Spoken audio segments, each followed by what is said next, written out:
Welcome to a new episode of All Things Xbox Podcast. Once again, I've got Logan with me. Logan, how you doing this week? Doing pretty good, Jamie. Like last week was absolutely pedal to the metal packed with gaming goodness from basically all corners of the gaming world. So great stuff, man. Yeah, it's been a good week. We've had a bunch of different showcases, some amazing, some not so amazing. Uh, I'm going to have a massive rant halfway through the show about Ubisoft. We'll get to that eventually. um, but before we get into all that stuff, what have you been playing this week? I have been playing through the Black Ops series again because with Black Ops 6 coming later this year, I figured now would be a good time to jump through the series again. And man, they hold up really, really well. Oh, I'm yeah. on Black Ops 2 right now. Just finished one. And man, the stories are phenomenal. Love the characters. The gunplay is really good. The action spectacles just over the top. The conspiracies, like it feels like, peak, it's like Jason Bourne mixed with, Black Hawk Down just type movies together. And it's so much fun, bombastic, love it. Been doing that, and I'm about to start Octopath Traveler. It got re added to Game Pass. That's one I had been waiting for to come back. It's back, so I'm going to jump into that. And this old like 90s, PS1 era styled game called Alice that you play as this spy and she's sent to this mansion that looks like a dollhouse, but it's like Resident Evil like horror vibes and it looks really cool. Nice. That PS1 style is coming back, hasn't it? It's like big time. It's been great. Yeah, it's good to have like that style come back because we went like 20 plus years without it. So yeah, it's cool. So what have I been playing? Lost Judgment. Love that game. I do think the first one is better, but that doesn't mean the second one's bad. Great game nonetheless. Absolutely great game. Been playing Call of Duty. I've been trying to get back into my COD legs for a long time, and bear in mind, back in the day, I was playing Call of Duty every single night with my friends. Every single night, public lobbies, private lobbies, and then I stopped in 2011. So like having a break from 2011 to essentially now, let me tell you, the skill goes away. Like back in the day, I used to have almost a 2.1 KD ratio. Like I had an insane KD ratio back then, and I was rarely in like matches where I lost. But now, oh, like it's so bad. It's so bad. It's hilariously bad. I mean, the thing is, like, Call of Duty gameplay is fun, right? There is no other game like Call of Duty. The campaigns are fun. The zombies is fun. The multiplayer, there's nothing like it. Customizing your weapons and all that stuff. Really cool thing. And if people have the Modern Warfare 3, if you fire up Modern Warfare 3 and you subscribe to Game Pass Ultimate, you have an operator pack unlocked for Frank Woods from Black Ops for free. Oh, So that's cool. yeah, so like I think skins in Call of Duty cost like £15 or something. So to have that there for free, and as someone that's just getting into Call of Duty again, that was really cool. Been playing some Persona 3 Reload. Great game. If people haven't played Persona before, it's a great way to play it. In fact, you can do that with pretty much any Persona game from what I've played, but just that art style. That art style is going to last for forever. Like 1,000 years from now, when people are finding like ancient games consoles and they see Persona 3 Reload, it's still going to look new. That art style will be timeless. So there's that. Been playing lots of Japanese games. I've been dabbling in Lost Odyssey again. And I always say You're dabble. wrong. Yeah, I always say dabble because Lost Odyssey is a commitment. Right? Like you have to commit to that game hard. You have to make sure that you're not going to play much else, and that's that. Because like the difficulty in that game, I still have nightmares about the worm boss, that blue worm. Like people will still have nightmares about that. It's crazy. But other than that, just a few indies and stuff. Some Diablo 4. Can't really go wrong. But that's everything we've been playing. We've got more topics than ever. We've got a bunch of showcases to talk about. But before we get into the showcases, let's get some gaming news out of the way. The Thing Remastered officially got announced. It was an original Xbox horror game, horror shooter, and seemingly enough, the community is extremely hyped. Like, I wasn't really... The problem is, back in the day, in the OG Xbox days, my local game, they didn't actually sell, like, a wide variety of titles if you were on Xbox or PlayStation. So, like, if you wanted any Game Boy game, Game Boy Advance, Game Boy Color, or N64, they had literally anything you can imagine. Anything. But if you wanted a PlayStation 2 game or an Xbox game that wasn't a racer, you're kind of out of luck. So, that was a shame. So I missed out on a bunch of like cool gems which people recommend, and one of them has been The Thing. And the remaster sounds really promising. It's going to be 4K at 120 frames, apparently. Which, even though it's an old game, that's still really impressive. It has reworked textures, reworked lighting. They've enhanced the AI for the enemies. So, like, if people missed out on that back in the day, they're going to be getting the best version to date. That's coming out later this year. Remastered by Night Dive, who they do the best remasters. Like, nobody is even close, really. They put a lot of time, effort, and care, unlike some other studios when they remaster titles. Aspire, but they put a lot of care into this. I can't wait for it. Logan, I know you hyped because you actually played this back in the day, right? I didn't play it, but I had bought it ready to go when I was hoping that it'd be made BC.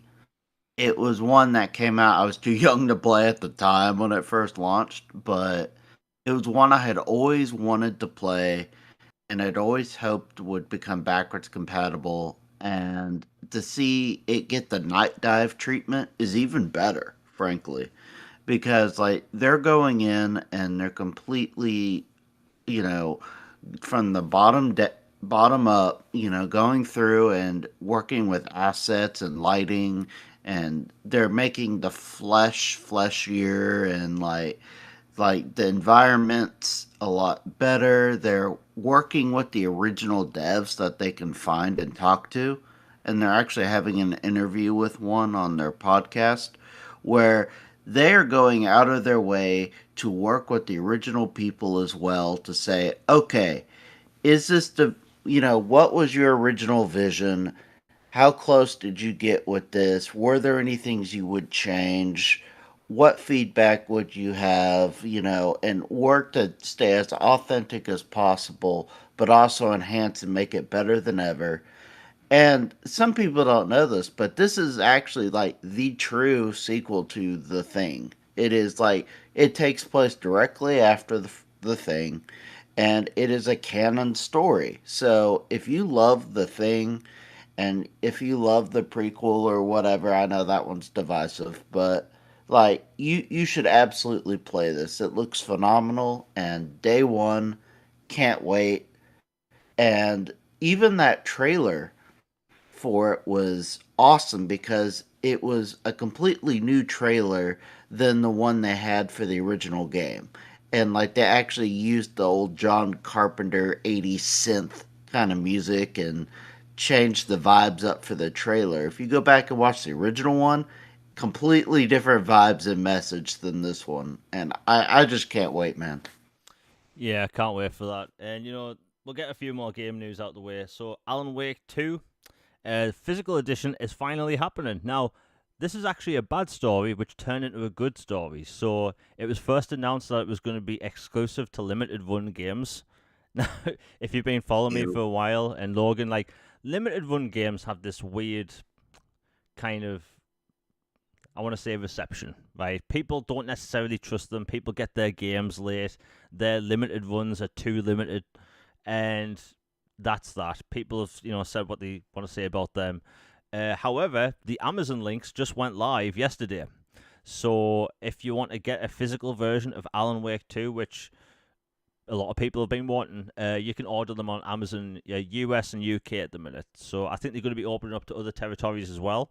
So that's great news. I already own the game digitally, so I can just buy a copy to sit on the shelf and it also comes with a digital code for Alan Wake Remastered.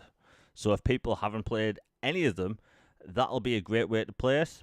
It also comes with some, previous pre-order bonus stuff such as skins and charms and stuff. Logan, do you think you'd be picking that up at any point? Yeah, I will down the road. Since I already have the digital deluxe, and I get all the expansions and everything, I'll probably wait a bit till it's on sale, but I will pick up a physical copy so that I can have it as part of my physical collection because I love the franchise that much, and Remedy are, they're S tier. They deserve the support. Yeah, they're one of the best. I mean, I know people don't like going to say this, but I really think Microsoft should pick them up at some point. I Absolutely. mean, they were making exclusive games for Xbox for a very long time, so they would be a cool fit. And honestly, Remedy, they make fantastic games that don't sell well. Uh, I don't know why. I honestly don't know why. Alan Wake 2 should have sold at least 10 million, in my opinion. It should have at least sold as many as Resident Evil 4 Remake. But hopefully they'll have great luck with. The thing is, when Max Payne Remake comes out, it's going to have the Rockstar logo on the box, so I think that'll just sell anyway. But anyway, Alan Wake 2 Remake, Alan Wake 2 Physical Edition. Can't speak today, too many podcasts. Coming out later this year, which is really cool. I Now, figure oh, sorry, go ahead. no, sorry, what were you saying? I was gonna say, I think the Epic Store PC exclusivity for however long that is probably hurt the sales quite a bit for the Yes, PC crowd. yeah, yeah. And when it comes to Steam, assuming it does, I have a feeling that's gonna jump up exponentially. And then there were a few only physical, like, just held up for whatever reason that I think will prop it up as well. Yeah, I think I think you're right, and I think Nick in chat has mentioned this before. Like I don't really game on PC, so to me I just forget about it, But exclusivity for Epic games, it doesn't seem to work out for them. Most PC players, they just want to play their games on Steam. You know, um, I even like PlayStation, they put their games on Steam. It's a formula that works, and people just love Steam. So hey, I hope I want Remedy to have the more success. Like they make the best games, and like nobody makes games like them. You know, I've always talked about how Sam Lake has one of the most interesting minds in the game industry. Like he's up there. I think I put him past Kojima, and like I put Kojima very high. Like Kojima is one of my favorite game developers. So, anyway, I hope Remedy has huge success. It's going to be a good year for them. And plus, they have more games coming. Like Control 2 is going to be announced at some point. They also shadow dropped. Well, kind of shadow dropped the Alan Wake 2 expansion, which we'll be talking about in a minute when we run down Summer Games Fest. But hey, all in all, good times. Now, before we get into Summer Games Fest, because we're going to go through the showcases and save the best till last, the Xbox show. We're going to go through every game coming to each console. Every game coming to Xbox. See, this is the problem when you do 2 podcasts in one day. You get marble mouth. Anyway, before I continue, we have the first super chat of the day by your baby father. Thank you very much for the $10. He says, "Hey guys, listening, sipping my coffee. Lots of great topics. I'm looking forward to hearing your take." Well, thank you very much. It's always appreciated. I always try to. What kind of coffee you drinking, man? You a mocha? You drink it black, sugar and cream? What kind of coffee? Alan Wake is all about coffee as well. Yeah, the whole coffee thing never stuck with me. I'm a tea drinker. I know people are shocked, British guy likes tea. I know you're British. You drink tea. What? Yeah. Honestly, I think I drink too much tea. Even my doctor. I'm not. This isn't like a personal podcast or anything. But my doctor said you drink how many cups of tea a day? Like it can be a lot. Anyway, but yeah, thank you for the $10, you baby. It's I always try to be casual on the show because and the channel in general. I try to keep the edited videos more professional, but I think it's just more exciting to be relaxed. Like not everything has to be so I don't know, stuck uppy. Like I think too many like big podcasts, like and this isn't hating on them, like the IGN podcast and all that stuff. Like having these like structured shows can be exhausting sometimes. And I can imagine to make them would be exhausting, but I just try to keep this very relaxed. But thank you very much. Before we get into the Summer Games Fest stuff, I want to talk about Ubisoft because, Logan, did you watch that at all? I actually did not, but I have to say I was immaculately unimpressed with the tease for Prince of Persia 2026. Yeah, that was the funniest thing because they announced the remake, I think, in 2022. Or maybe in 2021, and it was in kind of rough shape. People didn't like how it looks. And then they said, hey, we're changing the developers. It's going to be in great hands. And like, so this is that same remake, but it's going to be a new remake and not the thing we've already seen. Okay. Like, I don't know, man. But like, outside of that announcement, it was a bad showcase. It was bad. Not that the games there were bad. Like, Star Wars Outlaws, by the way, looks fantastic. It looks absolutely fantastic. The level design, the customization you can do, like everything about that game looks like it was aimed directly at me. It's kind of open world, but it's not too open world. The mission structure is apparently kind of like Mass Effect with a dash of Tomb Raider. Again, I love that. You can fly. There's things to do in space outside of landing on planets, which I love. So like, I think Ubisoft has a great hit. It's going to be a great game. I have no doubt about that. I think it's going to sell millions. It might be one of the best-selling single-player games of the year. Good on them. But it was a showcase that just didn't need to exist, None of the rumored games were there. There was no Division 3. There was no Far Cry 7. Because remember, 3 months ago, there was a rumor going around that Cillian Murphy was going to be in Far Cry 7. That clearly didn't happen. I think he would be a great antagonist for Far Cry, but there's no mention of Far Cry. It was disappointing. And by the way, the most annoying thing was the one thing that wasn't there. Splinter Cell. 11 years, Logan. It'll be 11 years this August since the last Splinter Cell. I know I've been making hash mark tallies on the wall every day, counting it down. Like, it's been a long time, man. The Splinter Cell fan base is in ashes, man. It's terrible. Like every bloody year for the past 11 years, we've had these slight little teasers. Oh, what's this? You can see the green, night vision goggles. Oh, it's a skin for Rayman Legends. Oh, what's this? Sam Fisher walks on stage. Oh no, it's a mission for Ghost Recon Wildlands. Like, and it's insulting.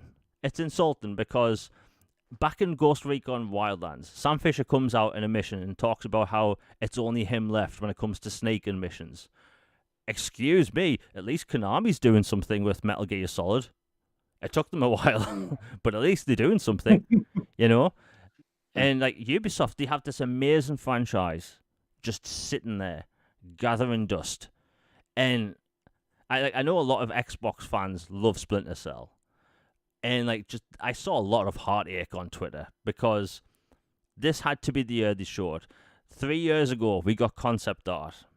2 years ago, we got a CGI trailer of just Sam Fisher's head kind of like in the dark, spinning around or whatever.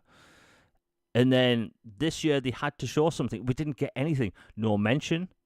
No teasers, no concept art, screenshots, GIFs, videos, diddly squat, nothing. And that hurt. That hurt. Like people are console warring on Twitter by now about exclusivity. I'm mad about Splinter Cell.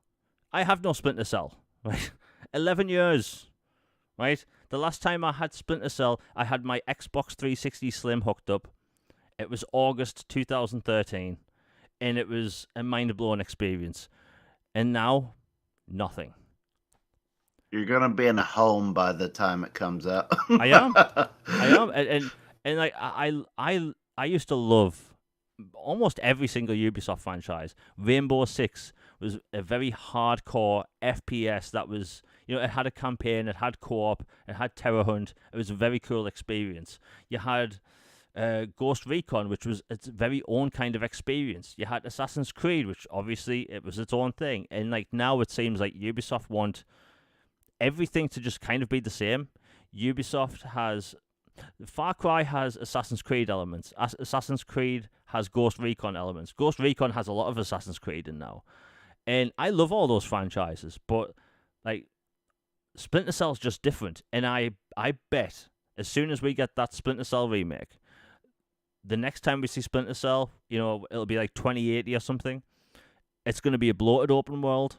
You're going to have to find these towers to open up parts of the map. And you'll be sneaking in shadows, and it's just, oh my god, I could cry. I could really cry. Ubisoft, like, I don't know what they were doing. And they have to open up with a musical performance. No matter what, it's 2024. They still have to open up with a musical performance. I just don't get it. I don't get it. Rant over. Ubisoft, they really need to do better, because that was disappointing. So Star Wars was good. Outside of that, and Assassin's Creed gameplay, by the way, looks great. I've been curious about how they're actually going to advance the stealth gameplay, and that's been my only gripe with Assassin's Creed, is that the stealth gameplay seems to get worse. But there's a huge concentration on stealth, which I love, because if you're playing as an assassin, you kind of want to, do sneaky stuff. And luckily for me, there's sneaky stuff.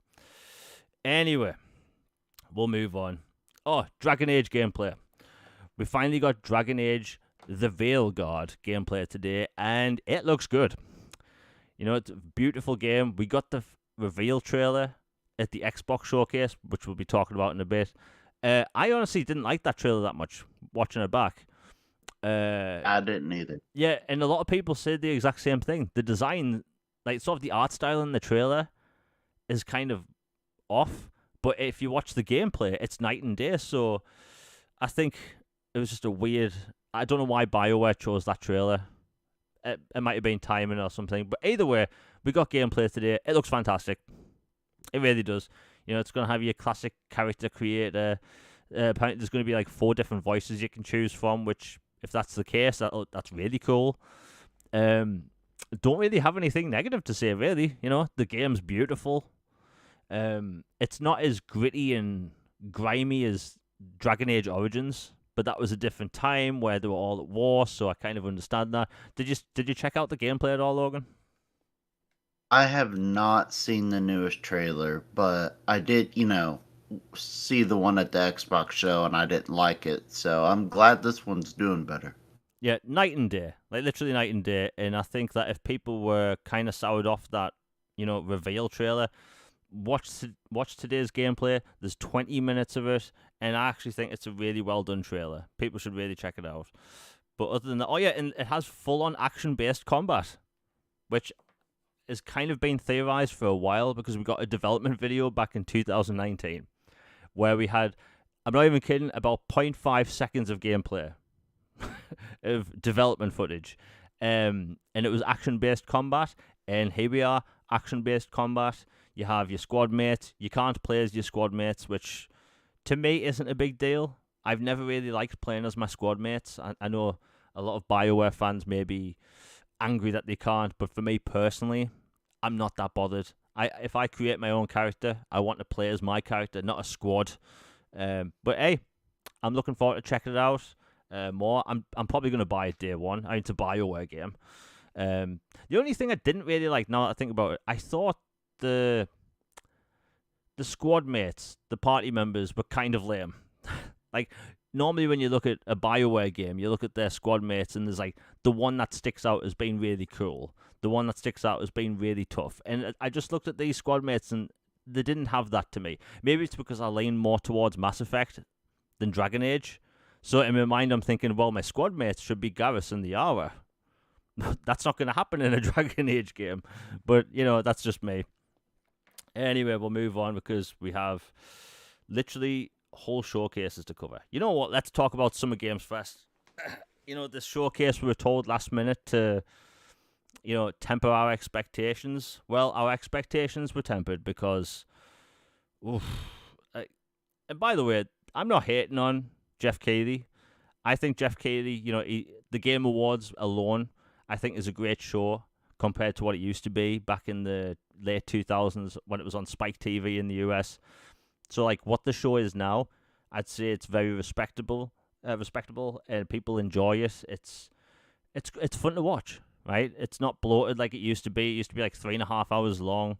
It still has its issues, but he's learning. But I felt like Summer Games Fest just felt out of place. He opened up the show talking about how there's been all this loss of developers, people being fired and all this stuff, and it's like, this is meant to be a celebration of games. I understand you want to pay respect to developers that have lost their jobs. I 100% get that, but it was kind of awkward to me. I don't know. It felt kind of out of place. But when we got into the games, they opened up with, what was it? Horizon Lego Adventures.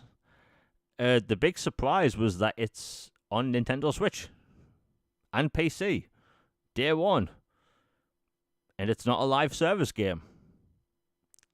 I'll let people online argue about that, but I don't need. The thing is, I don't even need to say it. I don't need to say it. It's a single player / co-op game, not a live service, multi-plat. Logan, did that surprise you at all? Because honestly, it didn't really for me. I mean, at first, when you see a PlayStation game on Switch, you're like, wait a minute. But then, thinking about it, Lego, it's more family friendly. It's kind of you could think of it as a gateway game to the Horizon franchise, to where, oh, this is fun. Maybe we should check out the other ones. And the fact that this new CEO seems more open to bringing games to other platforms in general, it's not really surprising. What I do think is, I'll go there since you didn't. That, it's on everything but Xbox, which is, really funny. And then how, Xbox in turn is making it more available to all platforms, including PlayStation on some of their stuff. And then PlayStation is like, yeah, we'll expand too, but just not to Xbox. It was funny, but not funny at the same time. Yeah, now that you mention it, it is strange because people were arguing with me online saying it doesn't count and it's not a multi-platform game because it's not on Xbox. And I have to say, like, is Nintendo Switch The not? Switch not exist? Yeah, is the Switch not a platform now? Like, do we not like this? This reminded me of how people tell me racing games don't count. When people have done list wars in the past, like I've been told Forza doesn't count because it's a racing game. Flight Simulator doesn't count because it's not a game. I've been told that many times. And RTS games don't count. And, racing games can't, win Game of the Year. But Nintendo Switch is not a platform now.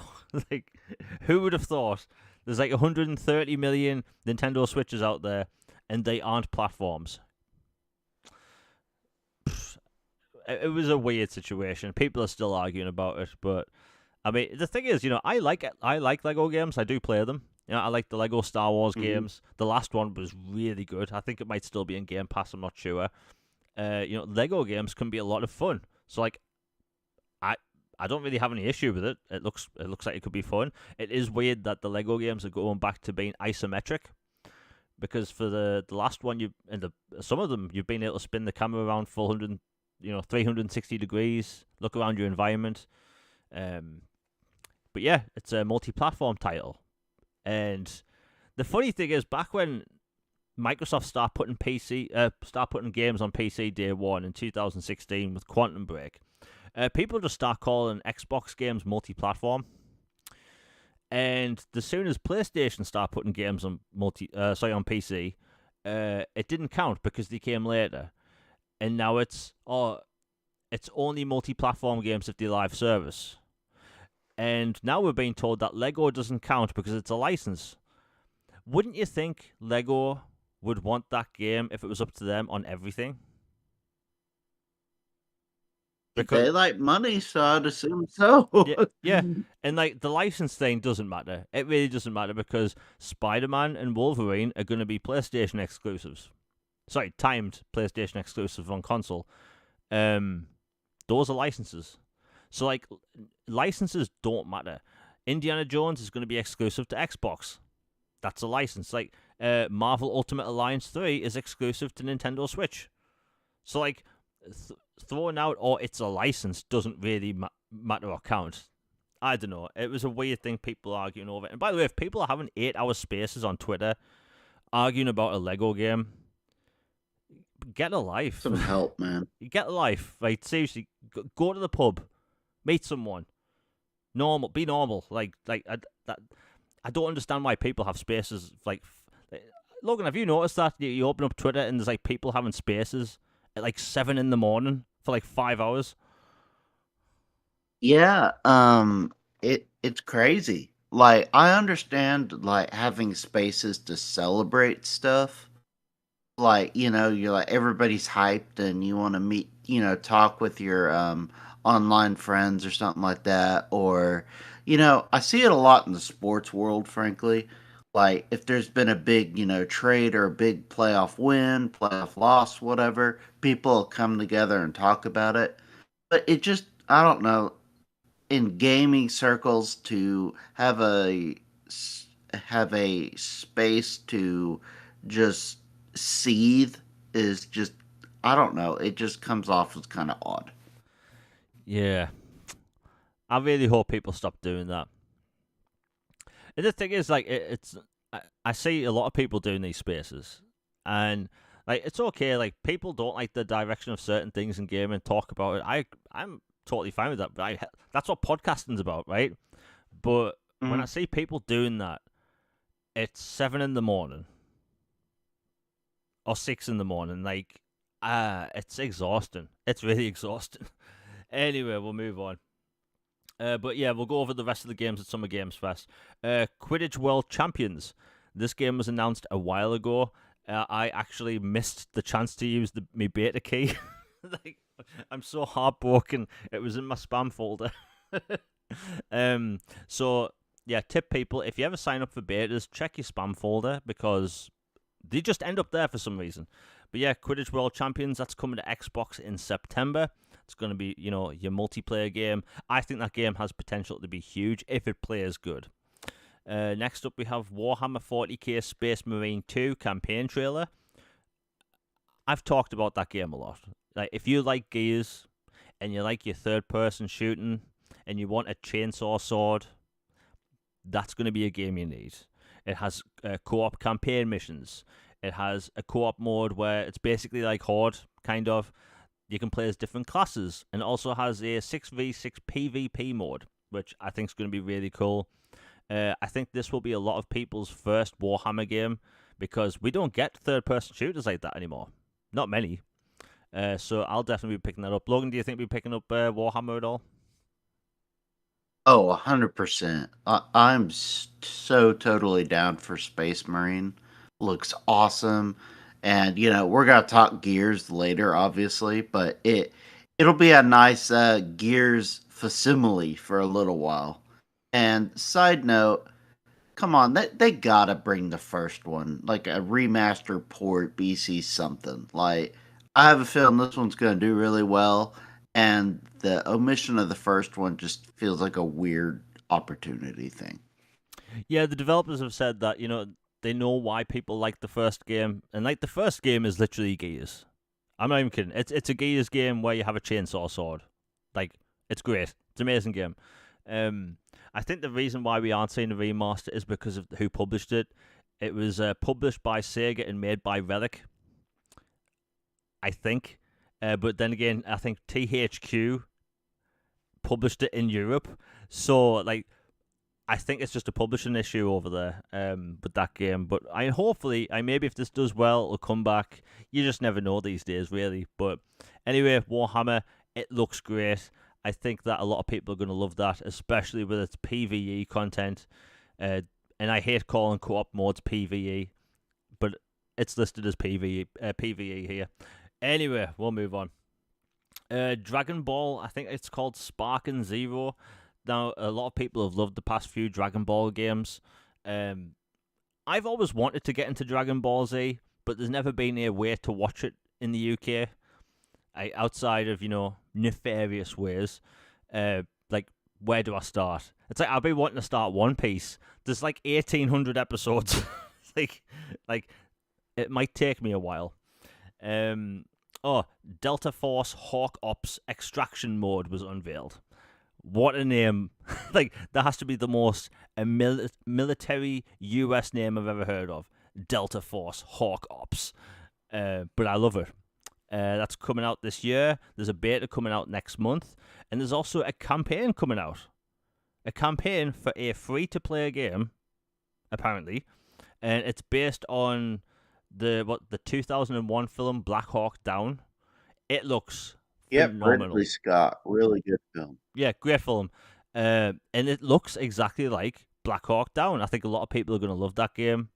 Logan, do you think we'll be picking that up? Because I think the campaign is going to be a premium title, but I think it'll probably be like a $40 experience or something. I'll get the campaign. Like, I don't know if I'll jump into the free to play multiplayer or not, but that's one of the best war films ever made. And if it's a pretty faithful adaptation of it, or just it hits the right notes, then I'll jump in because great film. Yeah. I mean, it's going to have pretty much anything people want. So you have what looks to be a premium campaign. The PvP, I think, is free to play. It looks fun. Like, if people want to try a more, I don't want to call it a more hardcore experience, but it looks like it's going to be something that if fans want something that's in between Call of Duty and Battlefield, that will be that. And an extraction mode. I've been thirsty for a military extraction game on console. We have one on console already, but it's the zombies mode in Call of Duty. It's not exactly the same. Anyway, we got a mech combat game. By the way, this particular mech combat game has been shown off 3 times in the past week, and I forgot its name every single time. But you play it as what looks to be Gundams. It looks cool. I thought it was Gundam. Yeah, I'm pretty sure it's Gundams, but it has a weird name, mech something. But people know what I'm talking about. It's a mech game. Power Rangers Rita's Rewind. Now, that game left a very good impression on people because that sort of like 2D beat 'em up thing that's been coming back for a few years now. People love those games. It's this like weird nostalgia punch from the 90s. But it just works. Street of Rage 4, the Teenage Mutant Ninja Turtles game did that, and now Power Rangers, and it looks like it's pulling a bunch of different genres. So you have 2D side-scrolling beat-em-ups. You also have a Road Rash style racing mode, and there's like first-person mech combat, but in a 16-bit game. But I'm all for it. It's coming to everything, like literally every platform. Logan, I know you really want that one.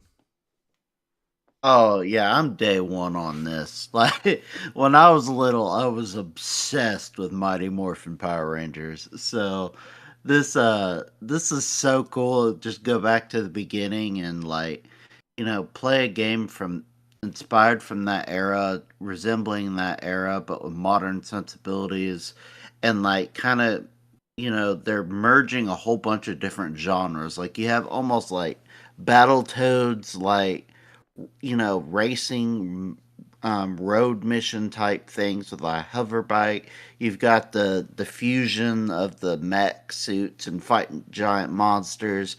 You've got the brawl and meet mash 'em ups like Teenage Mutant Ninja Turtles, and then a whole bunch of stuff, redone soundtrack. Just it looked like such a just fun, you know, pure-hearted good time, and I'm definitely down for that. Yeah, and plus that original Power Rangers theme. Like, no matter how old you I are, know. yeah, no matter how old you are, people just love that thing. That is like, I don't watch Power Rangers now, but as a kid, everyone knew that theme. Everyone. I know you jump out of your chair and start doing karate chops. Go Power Rangers. It's awesome. Yeah, I mean, Mm. I love the fact that a bunch of these, like, I wouldn't say older IPs are coming back, but like 90s stuff. I think just people like that nostalgia. Um, anyway, another game that was shown off was called Slitherhead. I don't know what to make of this game. It's made by I think the creator of Silent Hill, and it's like a third-person action game that's also a horror game. I don't know what to make of that. It looks cool, don't get me wrong, but I was kind of struggling to put it together what I was looking at. Logan, what do you think of that? Honestly, I was a bit disappointed. Not in a like major way. Like it still looks cool to me, but it went from like a purely sinister, like, oh my gosh, this is gonna scare the absolute bejeez out of you type game, to being a good bit more actiony, but with kind of weird, ugly, grotesque enemies. So it's kind of like they almost are different games, like from the first one, like the first reveal to now, and that's fine if they had a different vision. But for someone who was super stoked by the first vision, this one isn't the same thing to me. But it does look fun. But when you see creator of Silent Hill and the original trailer to this one, it's just I don't know. It doesn't pass the vibes test to me. Yeah, I mean, I think it's going to be one of those things where they just need to show more. People just don't know what that is. Like I was scrolling on Twitter looking to like some genuine impressions on it. It's like people just didn't know what we were looking at. like if people don't know what you're looking at, that's kind of a problem. But hey, I mean, I'm sure they'll put out more trailers at Gamescom and TGS and all that stuff. Another game they showed off was Unknown Awakening. This game, I believe, is also launching day one on Xbox Game Pass. It's a third-person action adventure where you use magic and stealth. I mean, I'm sold on that alone. Love magic, love stealth, looks pretty cool. Another game that was shown off that finally got its release date is The First Descendant. This is an Unreal Engine 5 third-person shooter. It's free to play, and honestly, I've heard nothing but good things about it. So if people are looking for a new third-person shooter, that's obviously free to play, and look, the graphics are some of the best to date. You know, if you've been playing Hellblade 2 and want more Unreal Engine 5 goodness, that's going to be one to try, and it comes out next month. Next up was the Dune Awakening story trailer. It was the Paul Atreides trailer. I mean, Dune's the one of the biggest IPs at the minute. Like, those movies are phenomenal. I'm sure they're going to have massive success with the TV show that comes out later this year or next year. I mean, we have a lot of MMOs on console, but we don't have many action-based MMOs. So I think that's going to be huge. Logan, I pretty much know the answer to this. Dune Awakening, are you interested? Yeah, I'll check it out. I really like Dune, and so it's coming to console. I'll check it out. Yeah, that looks good. And then we got Alan Wake 2 Night Springs DLC. It's a 3-chapter based story. You play as different characters from Alan Wake and Control. You actually play as Jesse from Control, which is really cool. I haven't gotten to it yet. I have bought it, and I have seen some confusion online, so I'll clear that up. The expansion pass in the UK costs £15, and that gets you 2 expansions and a bunch of like small items for the game. And that's the only way you can get the expansions. Honestly, I think that's a fantastic deal because as someone that gets DLC for games a lot, an expansion pass for a game normally costs like £30. So the fact that you're going to be getting 2 expansions for £15, and it's on sale at the minute, so you can get that for 12, that's a hell of a deal. So it's more Alan Wake. I'm sure people love it. New World Awakening. Now this game is going to be huge. I've been port begging a New World for console for about a year and a half now, and people kept on telling me, "No, Jamie, it can't come to console because you need a keyboard and mouse." Well, how are the turntables? Because I'm getting my New World this year on Xbox. It's also going to be on PlayStation. I guess they'll put it on Switch at some point. Now, this topic is kind of weird because console players are ecstatic, right? Like myself, so happy that this game's coming to console. The PC players are angry. because this was a console-centric announcement. And in the description for New World Awakening for console, it lists the game as an action RPG, not an MMO. And in the description, it says you can play this action RPG, single player or in co-op. And if you go on the Xbox store, when it says how many players for local and multiplayer, it actually says multiplayer 2 to 2,000. So it is an MMO. They've just changed the description a bit because obviously they want console players to jump in. It has action-based combat. It's a very console-centric game, but on PC. And it looks like they've done a lot of work to get this working on console with a controller. And honestly, I think this is going to be absolutely massive on console. It's going to be the burst of energy that game needs. Because on PC, it did well out of the gate. I think at one point it had like 900,000 concurrent players on Steam. And then at the minute, it's like 9,000. But they haven't had an expansion for a while. So when you get that on Xbox, you're going to get the main game and all of the expansions to date. And it's no subscription and it's not free to play. You just buy the game once and that's that. It's $49.99 in the UK. I think it's $59.99 in the US. Logan, we've talked about this before, but for a priced MMO upfront, I think that's a good price. I agree. This is one I had been keeping my eyes on for a while. Like, I don't play on PC generally, so I was just not gonna play it unless it came to console. But it had always looked super interesting and well done. And the fact that it's coming to Xbox and you can play it like a traditional RPG if you so choose, like a single player, or just like with a friend, or you can play it like a more open world, like traditional MMO. Like, I love it that it gives you the flexibility to choose and that you can tailor it to whatever your gaming preferences are. And it looks really well done. It's going to be a lot of content. And I love the idea of just paying for a game up front and not having to shell out all the time for new content or for a pass to subscribe to a game or something like that. Just you buy the game, you got the game, you're good to go. Yeah, I just seen in chat that Yielding Chronicle is listed as $200 on the US Xbox store. That bug happens a lot. If anyone ever sees that bug, just report it. Don't click on it. But it's an issue. Xbox Live has this weird issue, and I think it might have something to do with Xbox gift cards and then being purchased with Bing points of messing up Xbox Live. That's just a theory, but it's just something they'll sort out. I wouldn't worry about it.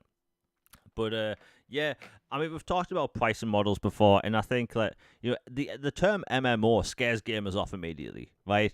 Because a lot of gamers, especially like myself, they want to play games single player. But most MMOs have a vast majority of single player content. I've put, I'm not even kidding, 50 hours into Star Trek Online. I haven't paid a penny for it, and all of that time has been single player content.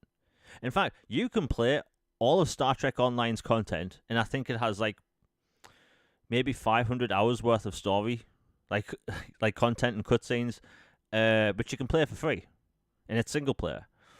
The Elder Scrolls Online, you can play most of that content single player. Guild Wars 2, same, single player content. World of Warcraft, outside of the raids, it's single player content.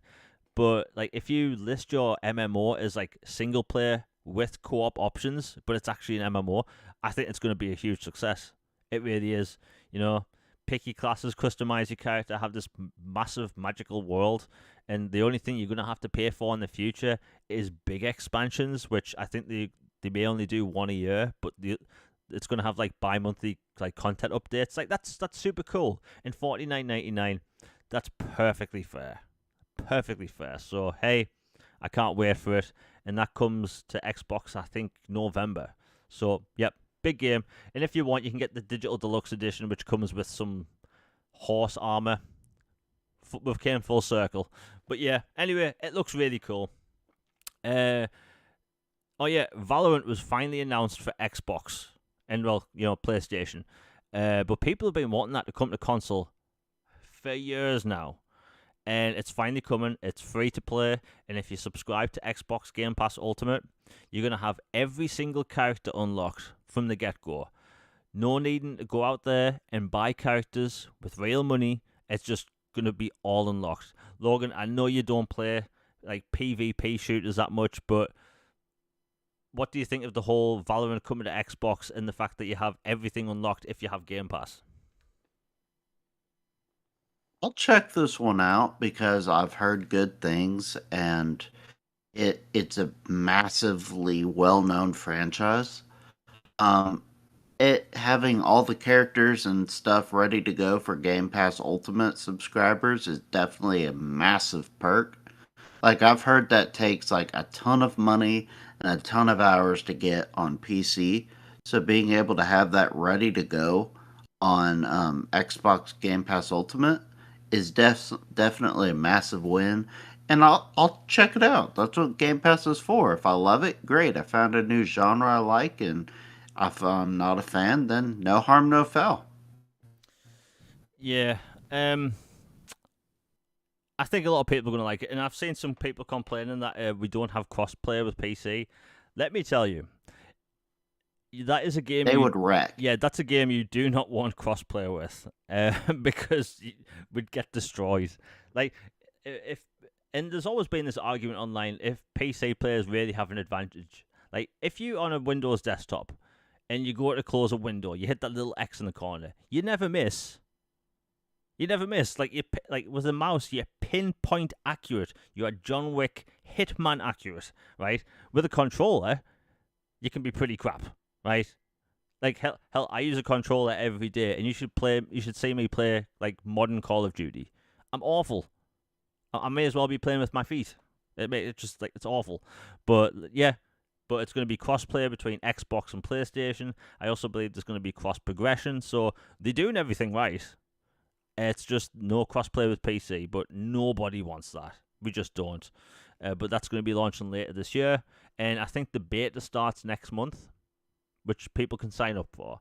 But hey, Valorant finally coming, but it means we're also going to be getting more Riot games in the future, like League of Legends and those other titles, which I know a lot of people have been wanting, and there isn't a League of Legends game in development now for Xbox. So, I mean, that was announced like 2 years ago, but it's a long time coming. It is what it is. Anyway, we'll move on. And the last game of Summer Games Fest was for Xbox. It was the new Capcom game, Path of the Goddess. It's launching in Game Pass next month. It looks super cool.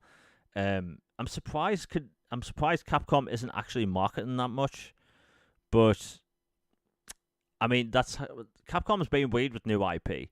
You know, Exo Primal last year didn't get much advertising, but when it came out, it did really well. So it's probably going to be the same story with this, and it's a single player title that's about melee and magic. I'm looking forward to that. But all in all, I thought Summer Games Fest was okay.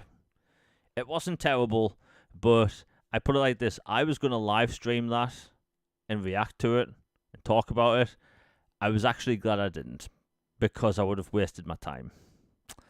It wasn't like Jeff Keighley said there wasn't going to be a one more thing, and as we'll be talking about in a bit, having a one more thing works. Like, it people like that one more thing, and I just think as a show, its pacing was a bit weird. I don't know.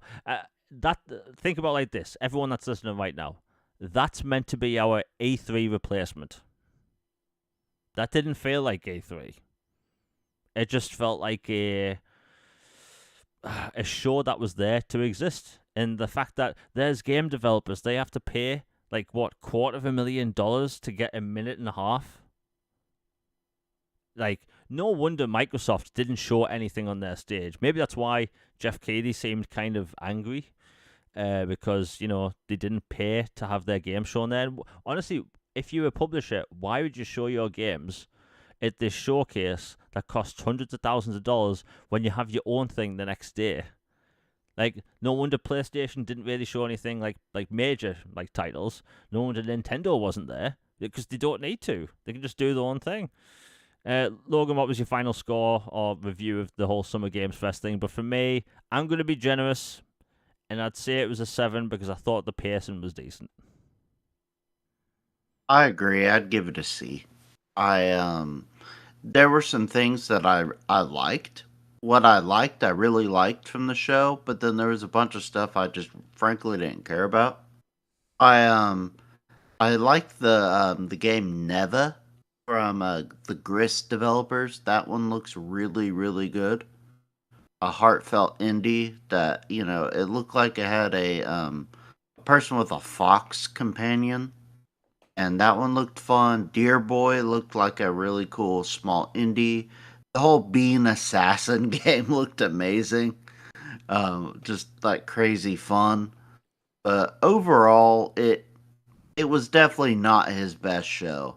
And it if you want to laugh, like look at the review scores, and he does a poll every year for all the showcases, and his actually it did better than the PlayStation one, but it wasn't a lot better. Yeah, I think maybe that's why I was a bit angry, but we'll talk about that in a bit. But and you mentioned that Killer Bean game, right? when that Yeah. I got so excited when I saw that because I was like the dialogue was so cheesy and over the top. But you know what I like? I like cheesy and over the top. And I did some digging. It turns out it is going to come to console at some point. Yes. Yeah. So Killer Bean. It turns out it's being developed by one person, which is the person that animates the YouTube videos. But like from what they've shown, looked really cool. Like Max Payne 3 combat with vehicles, and you play it as a bean that used to be a shadow agent or an assassin for the shadow agency. Like that is so cliche. I bloody love it. I need that in my life so much. Like it looks so And cool. he had a black bean car. Yeah, It was so cool. like it's stupid. It's stupid, but I mean that's what gaming should be about. Just having fun, you know. But yeah, that should be coming to console after PC, and I think it's coming to PC early access this year. But hey, it looks fun. I can't wait for it. Okay. Before we get into all of the Xbox Game Showcase stuff, time to do me little ad. If you're enjoying the show, please hit like, share, and subscribe. I hate doing these, and I'm British. I'm bad at self-promoting. So if you enjoy it, like, share, subscribe. It really helps the channel out. I am wanting to grow and maybe go to, the Xbox Game Showcase next year. Hopefully. Anyway, and if you, want to support the channel, Super Chats are live. If you want anything read out, all that stuff's appreciated. All that stuff's done. The Xbox Game Showcase was the big one.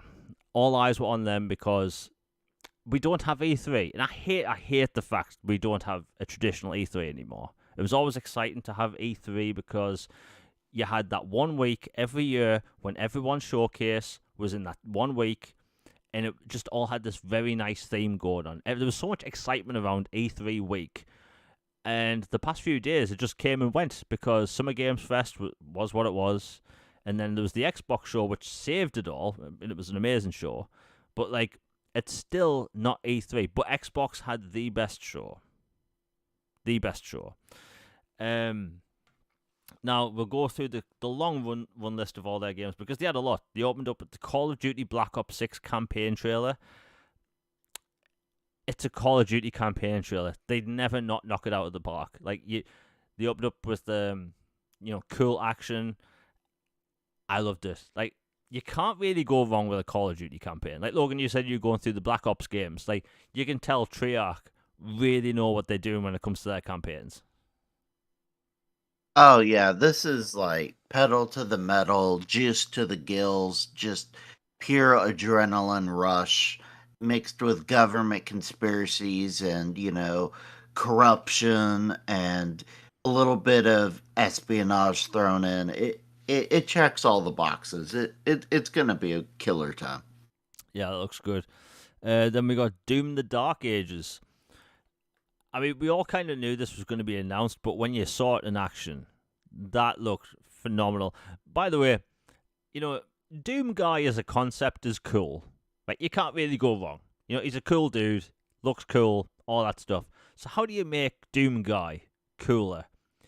You give Give him you, a cape. you give him a fur cape and a shield that's also a chainsaw. Like, one, why does he have a shotgun in the Dark Ages? I don't know, but honestly, I don't care. He has a gun that crushes up skulls and fires the small parts of skulls. Like, that's Doom. That was amazing. There's giant mechs, although we have seen giant mechs in the Doom universe before. There's also a dragon which you can ride. The levels look massive now. There's also more enemies on screen than what we've seen, even in Doom Eternal. Like, as a Doom game, it could be the best. Like, my opinion of Doom, I personally think Doom 2016 was better than Doom Eternal, just because I like the pacing better. I'm maybe in the minority when it comes to that, but hey, but this game looks phenomenal. It's also launching day one on Xbox Game Pass, which shouldn't surprise anyone. But yeah, Logan, do you think you'd be playing Doom? It is in Game Pass, but I know you like Doom anyway. Oh, 100%. I'm all in for this. This game looks so metal. It's just incredible. Like you said, like the whole side tangent, like the Doom community is so cool and embracing of like new ideas and new additions to the Doom franchise. They don't flip out if your super soldier can suddenly run. Yeah. They're like a bone. We have a bone shard machine gun. We have a Captain America Lancer hybrid shield that's a boomerang. We've got a fur cloak. We've got a, you know, hand cannon shotgun in the Middle Ages. We have dragons with laser wings. We've got all this added to Doom, and you know what they do? They're like, that's awesome, and they go and immediately mod it into the older Dooms. It's like it's so cool. It's like Doom is just meant to be just like ridiculous, pure fun action, and smash, smash, smash monsters. That's it. And this hits it on the head. It's perfect. I can't wait for this. This looks so awesome. Yeah, you mentioned the Doom community thing, and I think you've hit nail on the head right there. So if you go online, this game is complaining about everything on Twitter all the time. I've never seen Doom fans complain about anything. Like, they see the game, they like it, they want more of it. There's people online that still complain about Sprint in Halo. Yep. Like this might be scary to some people, but do you know Sprint has been in Halo longer than it wasn't actually in the game? And people have had entire YouTube careers hating on Sprint. But yeah, you have the Doom community literally loving the fact that, hey, oh yeah, Doom guy has a mech now. Oh, he has a fur cape. It just works. But hey, that's Doom. Before we continue, we have another super chat. I'll be having a super chat by Alex for $5. He says, one thing that is both scary and awesome at the same time is Xbox didn't even showcase everything in the oven. So many more games are coming. And that's true. That is true. Before we run down with all the games, that is a good point because there were games that are in development. We do know that are coming, but just weren't there. Oblivion, remake/remastered. Like, that is a game that is literally in development. It leaked last year, and they didn't tease it. They didn't talk about it. And the Fallout 3 remaster, that wasn't there either. In a year where, believe me when I say it, Microsoft want people to keep talking about Fallout. They want a new Fallout game now because all eyes are on that bloody game. Fallout 4 was the number one game across all of Europe. All of Europe. And there was I think 3 Fallout games in the top 10. Like, do you know how crazy that is? Like, especially people. I love Fallout 3. It's one of my favorite games of all time. But to have Fallout 3 chart in 2024, it's crazy. But Microsoft has a ton of studios that we still haven't seen, games from yet, and updates on certain things like Clockwork Revolution. That game was revealed last year with gameplay, and it looked almost finished to me. So you are right. I do think games that people were expecting today, or I should say the other day, maybe at Gamescom. Paris Lily did say on Boom's podcast today, which I was also on, that there are people at Microsoft really excited about Gamescom. So maybe we'll see some stuff there. But I think that's the cool thing, because if you go back 10 years ago, we've talked about this in the past, and I've made videos on this. Like, if you go back 10 years ago, Microsoft had less than 5 studios. They just shut down Lionhead. And people didn't know what first party games Xbox was working on outside of Halo and Forza. And that's where a lot of doubt came from. But if you look at Xbox now, they have too many games in development that they can't even fit them all into one show. If Microsoft wanted, and I know J-Rock on Twitter said this before, but he had a point. Microsoft has so many games in development, they could have another showcase tomorrow and show completely new stuff if they wanted. So, like, and another bit of a tangent, I cover Xbox on this channel exclusively. I enjoy covering Xbox. You have no idea how much stuff I have to talk about. I can cover whatever I want when it comes to Xbox. I do top lists all the time because, one, I enjoy them and other people seem to like them. But, like, there's so much content coming to Xbox by first-party studios. So many different things in development that I always have things to talk about. And I'm not going to hate on PlayStation content creators. I'm just going to lay it out like how it is. The problem with PlayStation content creators right now is that they don't have anything to talk about. So they talk about Xbox. That isn't their problem. That's the fact that Sony haven't given them a roadmap. Things will eventually get better. They will. All these companies go through lulls. Nintendo has, it got better for them. PlayStation has in the past, it got better, and they're going through that again. Xbox in 2022 had next to no releases, but now they are clearly in a better place. So, like, things are always going to go up and down. Like, if people think any publisher is going to be fine every single year, every year, it's just not going to happen. Maybe for Microsoft now, just because of the sheer number of studios they have.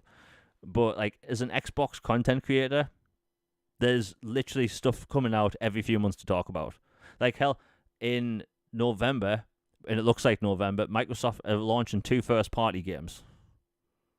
Like, and they may be launching 3. So, I mean, there's always going to be something to talk about, But anyway, thank you for the 5. My God, we still have most of this to go through. Anyway, Doom looked fantastic. Then they showed off State of Decay 3. This was labeled as a gameplay trailer, and you can tell it was a gameplay trailer with the little snippets in there, but the game looks fantastic from what they've shown. The aiming, everything about it, you can tell it had more crisp, like, controls. It's hard to explain, but if you've played a Coalition game before, you'll know what I'm talking about. And apparently they have been working with them on Unreal Engine and with the shooting mechanics. Logan, I've told you in the past, State of Decay isn't really my cup of tea, just because I don't like micromanagement. But this looks like it's going to have maybe deeper story mechanics, so I'll be giving it a go. Do you think you're looking forward to this at all? Yeah, this is one that I will definitely check out. Like you, I'm not the biggest on, like, games that make me have to micromanage a community so much, especially in survival setting. Like, I love the idea of the apocalypse setting with zombies and companions and stuff like that. Like, I like the idea of what State of Decay represents. I just wasn't the biggest fan of how they went about doing it and executing it, uh, especially before all the updates. The second one is a lot better than it used to be. But I really like the tone that they hit with this. The visuals are astronomically better than they were before. Like, I said State of Decay and Undead Labs deserve, like, the glow up award for this, because, like, they look way better than what they came from before. Indie studio to, AAA first party studio now. And they're finally embracing that. And I like the tone, the more focused on the characters, and that, every person matters and isn't just like, well, I lost Villager 897. Yeah. Oh well. It makes it like see like this guy died trying to save this other person, and they take the little dinosaur keychain with them, and remember them by it and stuff. It's just I like it, and the mix of the combat in there looks a lot better. So overall, it was a good showing for it, and I look forward to more. Fingers crossed that it has a good story. Yeah, we have another super chat by Nick W. Thank you very much for the 4.99. He says, "I'm so excited for Perfect Dark and Gears of War AD." I mean, I talk about Xbox Hmm. 360 all the time, like but like that generation for me, Perfect Dark, Gears of War especially, like those are some of my favorite games, and that show reminded me of the 360 era. It felt like I was watching a 360 show, really, just without without Usher coming out on stage, doing a live performance and connect dances and stuff. But like, it just reminded me of the 360, and I think that maybe Microsoft are wanting to get back to that. And the hype I've seen for Gears, and we'll be talking about Gears in a few minutes. Like Gears of War coming back the way it clearly looks like it um, is the shot in the arm not just Gears of War needed, but which Xbox needed. Perfect Dark, which was apparently in development hell. What we saw clearly didn't look like development hell. And I've seen many games in development hell. I mean, hell, I've played games in development hell. Have you played Anthem? They left the Christmas lights on. Anyway, thank you very much for the 4.99. We'll get to Perfect Dark and Gears of War in a few minutes. Just a few more games to go through. Dragon Age Veilguard. We've already talked about. It wasn't a good trailer. It wasn't really that good, but the gameplay they showed today looked good. Then we got Starfield Shattered Space, and they showed the one thing I wanted in this expansion, which was Zero G, just missions, combat, basically anything in Zero G. And then they showed it, and I was so happy because the Zero G parts of Starfield are arguably my favorite, and it looks fantastic. Even the planets in the Shattered Space expansion look way different to what we've seen. I think that a few years from now, people will look at Starfield, and I mean the detractors will look at Starfield and think, "Wow, that's an amazing game." And it is an amazing game, but like I think they're going to add so much content with this expansion. People really have no idea. They've done so in the past with previous Elder Scrolls games. They will do the same for Starfield. Um, Next up, they showed off a Fallout 76 map expansion. Fallout 76 is popping off right now. People love that game. It's came a long way since when it came out.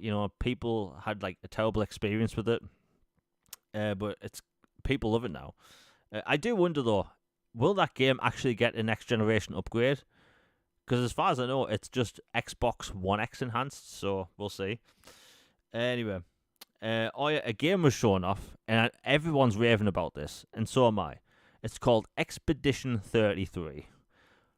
Blew me away because it's a third person action adventure, but the combat is turn based with button prompts during combat, kind of like the how you press the right trigger during Lost Odyssey. It looks phenomenal.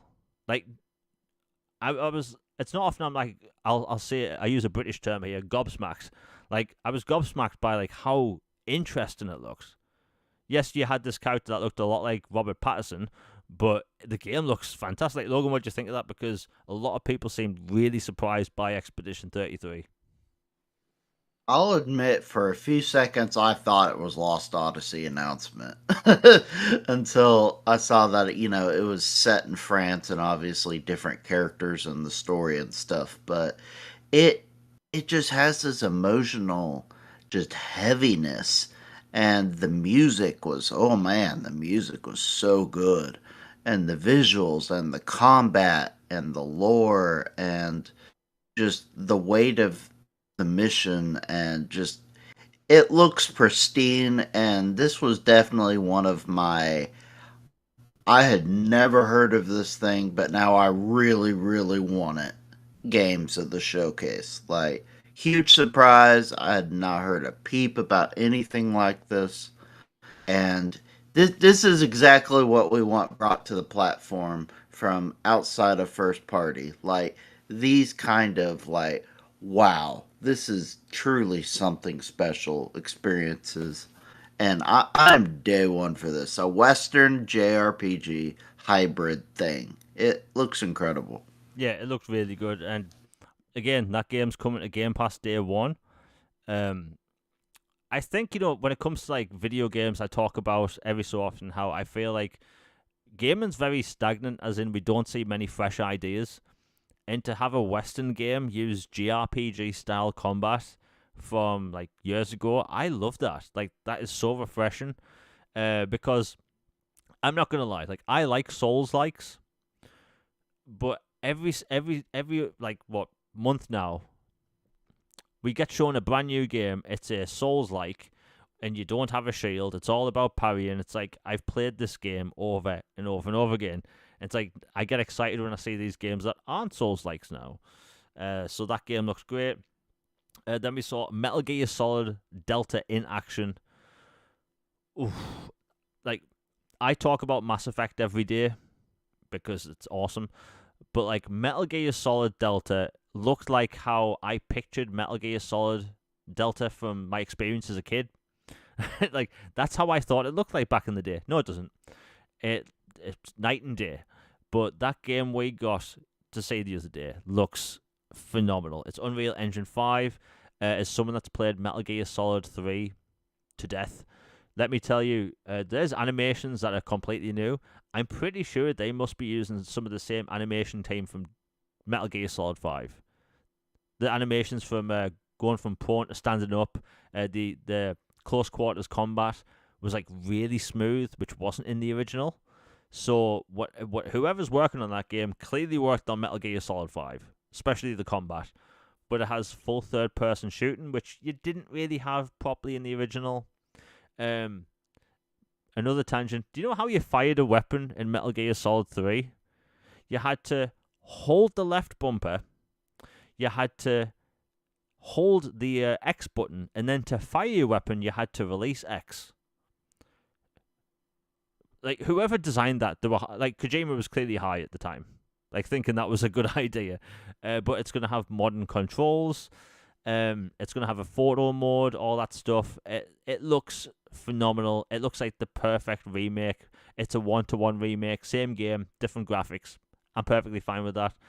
David Hayter is fully behind, talking about the game. They are reusing the audio from the original, which again I'm perfectly fine with. There was nothing wrong with that.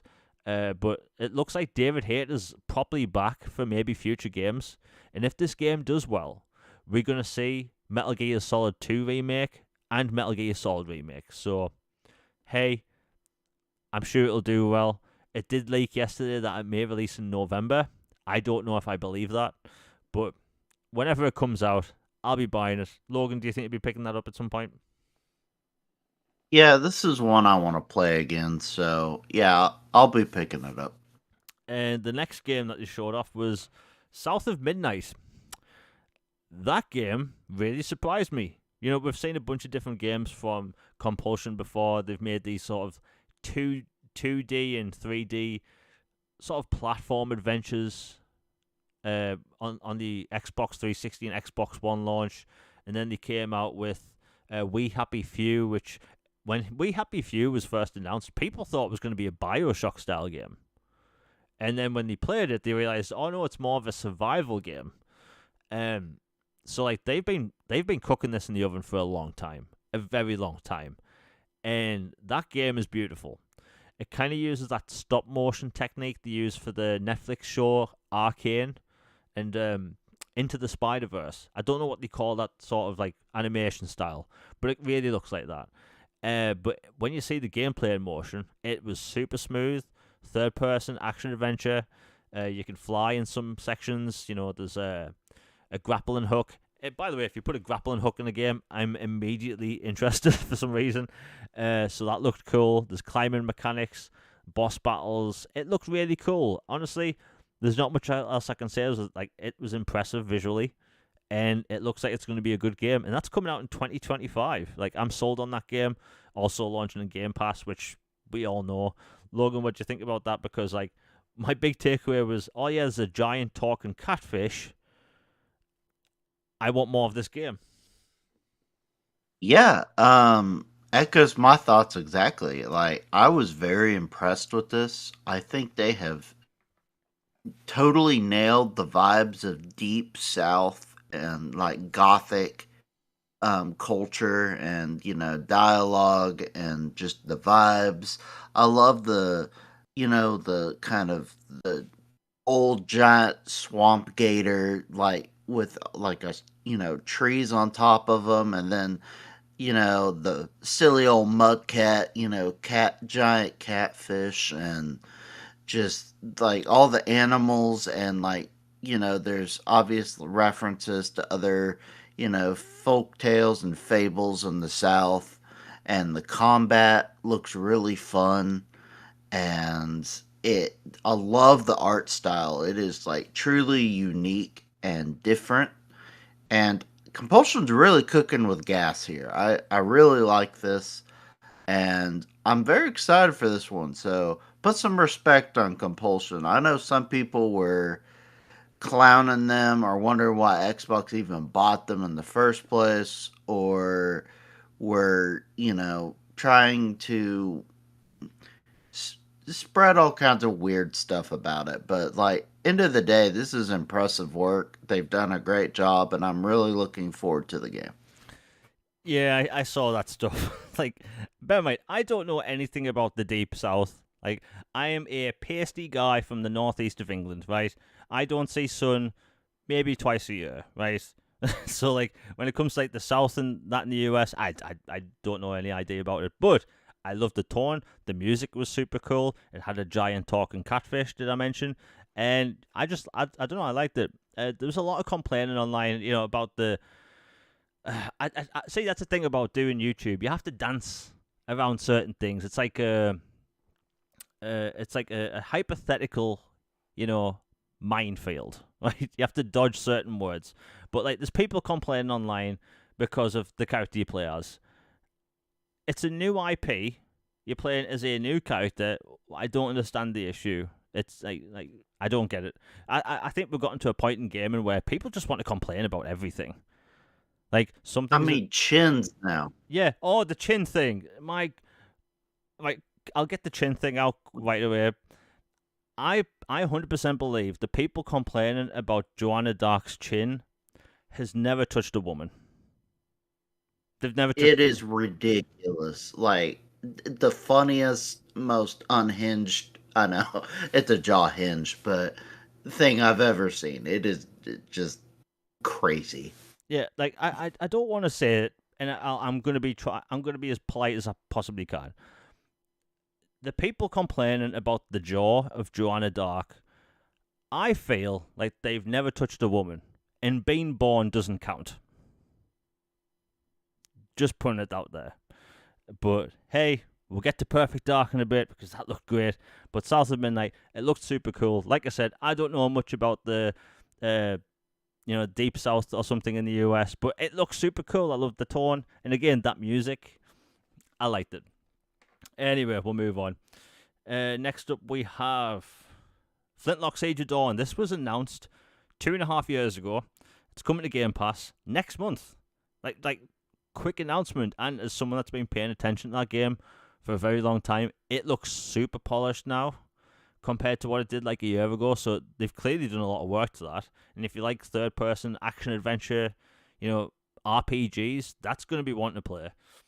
Next up, we have Age of Mythology. That's releasing this September on Xbox and PC. I mean, it's a full-on remake of the original.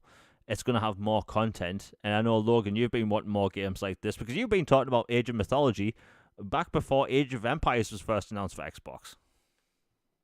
Yeah, Age of Mythology was like my first RTS, and I played it late elementary, early middle school. Just I loved it so much. It and its sequel, and this is like improved just astronomically from that. The character models, they've enhanced everything, redone stuff. looks like there's going to be probably expanded, content most likely. It just it's just something fun about building a civilization, and then you have this patron deity and they give you powers and you use them to smite your enemies, and it looks like unbridled fun. And I like you just want more RTS to console. I know it's niche. You know what? There are dozens of us. We exist. We deserve to have RTS on Xbox. Please keep it happening. Yeah, when Age of Empires did come to Xbox, Age of Empires 2 Definitive Edition, that was number 4 in the UK on the Xbox store. So there's clearly a lot of people that just want these games to come over. They are interested. And by the way, if people are new to RTS games, Age of Empires 4 especially is a great place to start. It has a really good tutorial, teaches you all the basics and all the deep stuff as well. But yeah, that's coming to Xbox in September, which is really cool. Perfect Dark, man. Like, as soon as I heard the woman jump out the plane and heard a British accent, I was like, okay, it's Perfect Dark. Yeah. And it looks better than I could have imagined. Like, as someone that grew up on Perfect Dark and then end up loving Mirror's Edge and Deus Ex, this game had Deus Ex, it had Mirror's Edge, and it had Perfect Dark, and it all rolled together. First person combat looked great. Parkour is very difficult to do in first person, and they nailed it. Only a few games have nailed it, in my opinion, and that's Dying Light 2 and Mirror's Edge. Those two games nail it to a T, and this looks a lot like Dying Light 2, which, I mean, you can't really complain about that. It just looks super cool. Like, I love sci-fi. We don't get enough of it, and this is that kind of sort of neo-dystopian sci-fi we just don't see much of.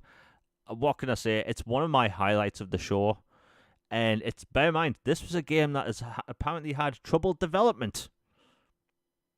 Apparently not. And this is being co-developed by the Initiative and Crystal Dynamics. So, I mean, what can I say? You're going to be going all the way around the world, doing like sneaky missions and stuff, like action-based combat. Like, the first-person shooting looked really good. It looked like you could interact with many different things in the environment. Perfect Dark back on the N64 was a big deal. It came out after GoldenEye, and GoldenEye was the second best-selling game on the console ever. So, like, when they came out with Perfect Dark, all eyes were on them. In my opinion, Perfect Dark is better than GoldenEye. So, Mm-hmm. A lot of people do agree with me. And then when they came out with Perfect Dark Zero on the original Xbox, I did like that game, but some people just didn't. Maybe it was just the mission design or something. But fantastic game, and we've been almost 2 whole generations without Perfect Dark. And that looked like it's what that franchise needed. What the weird thing I saw is a lot of people seem surprised it wasn't third person, which made me think: have you ever played Perfect Dark? I've seen people from media outlets like complaining that it's not third person. It's like, oh, so you didn't play the first two? Anyway, Logan, what do you think about Perfect Dark? Because for me, as Nick said in chat earlier before, like, Perfect Dark looked phenomenal. Yeah, Perfect Dark, I think, was one of the most important reveals at the show. Like, basically, you'd be hard pressed to find an announcement at the show that wasn't good. Like, they were pretty much, like, all just awesome. But because of the rumors that had been around it, which look quite laughable, to be honest, now, especially now, because, like, if that's rough development, I'd love to see what good development is. Um, just like you said, it crosses the itch of Deus Ex and Mirror's Edge, and I would throw in a little bit of like Dishonored and Prey immersive sim vibes to me, Oh yeah, like where you can make a decision. It's like, okay, I'm gonna use my listening device and take this guy's dialogue and then use it to open this gate. Or, maybe I could go pickpocket this guy and get a key to something else. Or I could, parkour it up here, climb up a drain pipe, and climb in through the window. Or I can go in John Wick guns blazing or just sneak out the back door, and like it gives you options.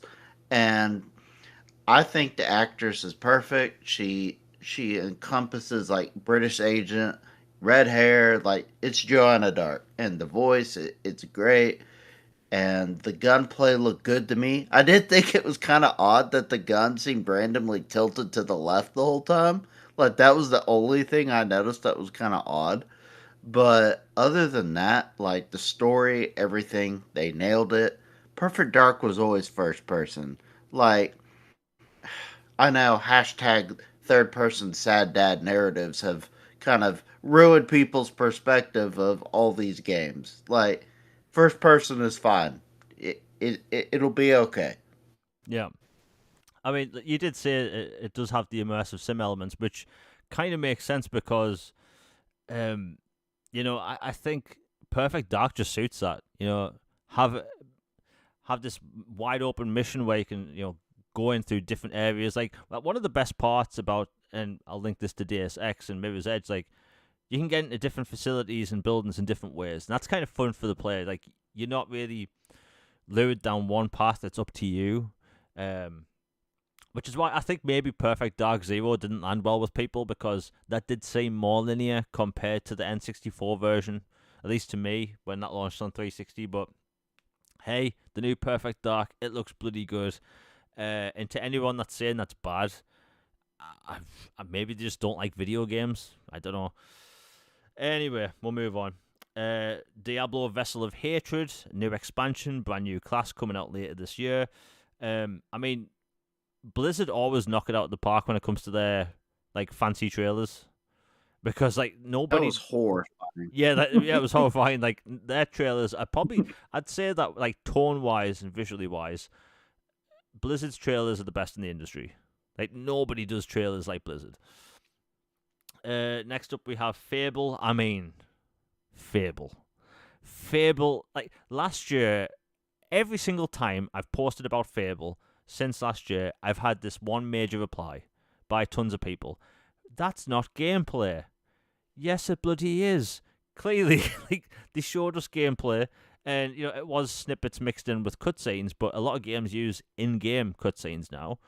So like what they showed off yesterday, it looked really good. It looked really good. Like they look like they enhanced the main player model compared to last year, which I know a lot of people have complained about. Which again, I don't get. The areas look fantastic. I think one of the main things about Playground Games is that they clearly get how to do environments. Like obviously because of Forza, but like the environments they showed with the town, the castle, and the forest, it was super dense. And my main problem with a lot of games is that hey, we're gonna go open world and we're just gonna have a blank canvas. Like I'd prefer a much denser like environment compared to a massive one. I use Avatar as an example. It's a big map, but it's super dense, and it feels that way. And I got that from Fable, and also the tone. The tone feels like the trilogy. It's super goofy. It's got that British style of sarcastic humor, which I love, which I'm all about. But it looks great, and that's coming next year. Like a marquee title on the roadmap for next year. Day one Game Pass, obviously. Logan, what do you think of Fable? Because it looked phenomenal. Yeah, it looks fantastic, and just shout out to Playground to have completely mastered and be the undisputed champions of the racing genre right now. Like when Forza Horizon is just it always brings in so many players. It always sets the bar visually, accessibility, audio, playability. They're just super fun and easy to get into. Even as myself, someone who's not the biggest racing game fan, like I love the Horizon games. They're super fun. And just to go from that to, you know what? Let's just tackle an iconic fantasy series that's been dormant for a long time. Let's just try it out, see how it goes, and to like have it come out looking like this, they understood the assignment. They nailed it. it looks awesome. I love the humor. The character designs are fantastic. I love the hints at the decisions you make with the ominous mace kind of looming over somebody that was sitting there. It's like, are you going to do something good or are you going to do something dastardly? And like the character, you can tell that they took feedback from some previous stuff and made some of the people more clearly resemble their character models. And the combat looks really good. I love how, the she dances around with the sword and then flings the fire and then the bow, string and pluck and the magic. It's great. Yeah. Fable, I mean, they're going to knock it out of the park. Before I continue with the list, we have another super chat by Nick W for 4.99. Thank you very much. He says the new class in Diablo 4 Vessel of Hatred is called Spiritborn. I mean, I was a bit traumatized with the visuals going on to actually hear what they were saying. I'm not Yeah. I'm not easily grossed out, but even I was like kind of looking at that trailer thing like it's like when you get a hangnail and like you see that meme of people pulling it, it's like that's what it was like to me, like a bit too icky. But I'm really getting into Diablo now. I'm playing as a sorcerer. I'm terrible, by the way, but I mean I'm learning, and like I'm loving that game. It's obvious why so many people play that franchise. It's so much fun, like it just the skill tree, the abilities, like it's the armor pieces. It's just a fun game, and even though I'm like still right early on at the game because I'm terrible getting through games, like I'm probably gonna get the expansion, and if whatever happens in like the game is as gross as that trailer, I'll play as a Spiritborn. It looks super cool. Anyway, thank you for the 4.99, Nick W. Spiritborn. I'll keep my mind on that. We have a few more games to run down. Okay, Flight Sim 2024. If you like Flight Simulator or at least want to get into it and want a more action focused version, this is that. I played Flight Simulator for quite a bit, and it's very complicated. It's complicated and it takes up an absurd amount of storage space. This I don't think it's gonna have that issue because it's more linear. It's mission based. If you're gonna save people from oil rigs, it's gonna have those oil rigs. If you want to basically do things with vehicles, it's more of a gamey game compared to Flight Sim 2020 or whatever it was called. Anyway, next up we have Life is Strange. Like, I never thought we would play as Max again. Ever. I never thought we'd see it. I thought that story was done and dusted. And yeah, New Life is Strange debuted on the Xbox show. I loved Life is Strange, that first one. A lot of people did. Again, I won't go into spoilers, but if you haven't played it, that tugs at the heartstrings, that first game. Like, wow. We got a new Indiana Jones in the Great Circle trailer. I mean, Machine Games know what they're doing. They know first-person action. This is a first-person action adventure. They clearly know what they're doing. And if you're a fan of the trilogy, especially, it looks like you're going to be a fan of that. It looks fantastic. That mech combat game showed up again. Again, I've got it wrote down here. Mech combat game with Gundams. Wu Cheng Fallen Feathers. That looks to be a action RPG. I'm guessing a Souls-like. That's also launching in Game Pass, I believe. Avowed. The new trailer looked great. I mean, it's Obsidian. You're going to be getting a good RPG experience. And what came out yesterday is that you can play that entire game in third person, which nobody saw coming because they've never talked about it. They've never showed it in any of the screenshots or trailers, really. In fact, there was a screenshot last year where the camera's panned behind someone's shoulder, and a bunch of people have asked me, hey, is that third person? Because it's, it's behind this person's shoulder. And I always replied saying, no, don't be silly, it's first person. Turns out it was right in front of us the whole time. So I will say this, I'm going to play that whole game probably in third person now. Even though I do like first person like RPGs. I did like what was shown. Logan, what do you think about Avowed and its new third person mechanic? I really like it. I think it's great that they give you the option, like in Oblivion or a Fallout or Starfield to where you can be third or first person. They each have their pros and cons, and I personally will probably play mainly in first person, but I do like the option to have third. And I thought Avowed had a really good, impressive deep dive. Like if you liked what you saw in the brief little snippet they had at the showcase, go watch the 27-minute interview they had on Xbox. On they have it on the YouTube, and they go more into depth about the story, the decisions, the factions, the characters, and there are Furby people now in the game. So absolutely day one. Yeah, that character reminded me of. Can you remember the film Gremlins? When Yes, there's that gremlin with the yes. lipstick. That's what it reminded me of. But hey, Avowed looks great. It did kind of leak, that Avowed's going to release in November. But then they removed the date. Now, if people have been following me for a while, I post about upcoming games on the channel every month. A lot of people have been asking, why haven't they posted release dates for Indiana Jones and Avowed? And I'll tell you why. This year is packed to the point where I don't know when those games could launch. Like, really. So I think they're going to wait till Gamescom's finished to when we get mainly all of the major release date titles, and then they'll release the launch date. So I do think they'll still come this year. They won't be delayed, but like, I already have lists made for videos for August, September, well, July, obviously, basically for the rest of the year. And every month is packed, and each month's getting better than the last. So Microsoft, they obviously want to be a bit careful with when they release them. I do think November is the best bet for both of their titles.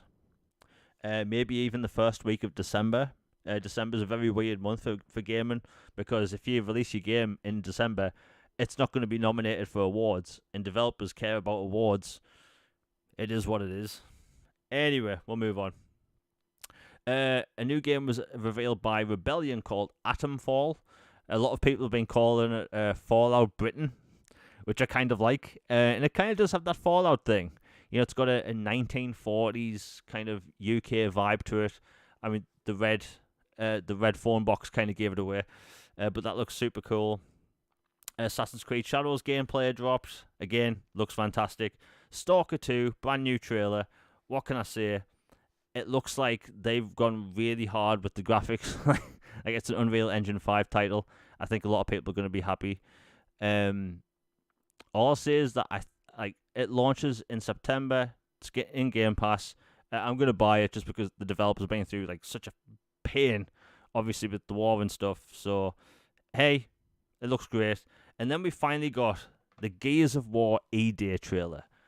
Bear in mind, for 3 months, we've had Gears 6 rumors, we've had Gears Collection rumors, and they came out of nowhere with their one more thing, and it was Gears of War E-Day.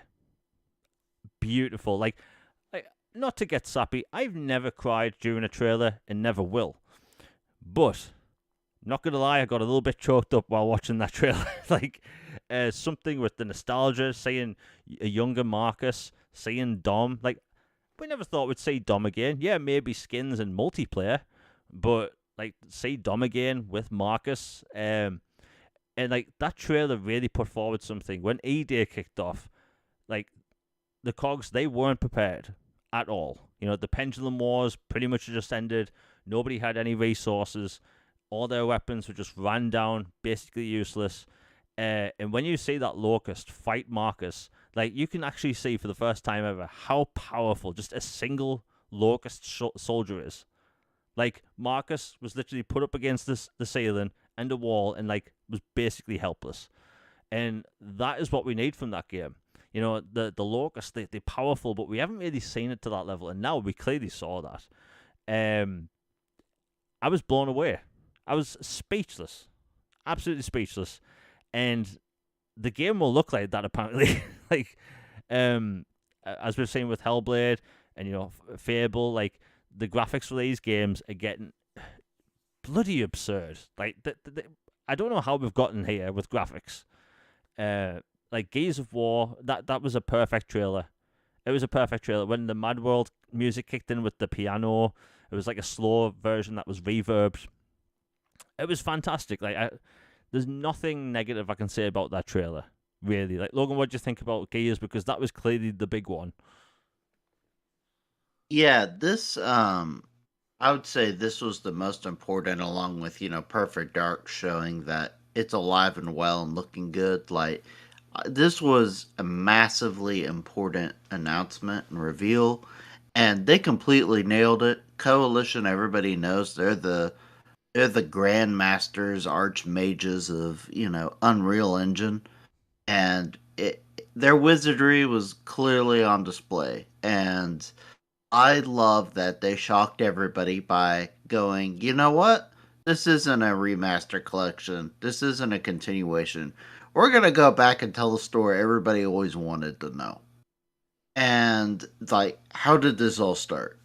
And, they, in interviews and things since, have gone into more detail and been like, yes, we heard everybody saying, we want you to go back to the elements of the first ones, like, the feeling of brotherhood, the bonds that bind, the struggle to survive, the sheer terror and horror of this. Like, yeah, Marcus and his friends are soldiers, but still, these are underground mutant creature monster things that emerge and abduct people and rip people to shreds and are brute force just killers.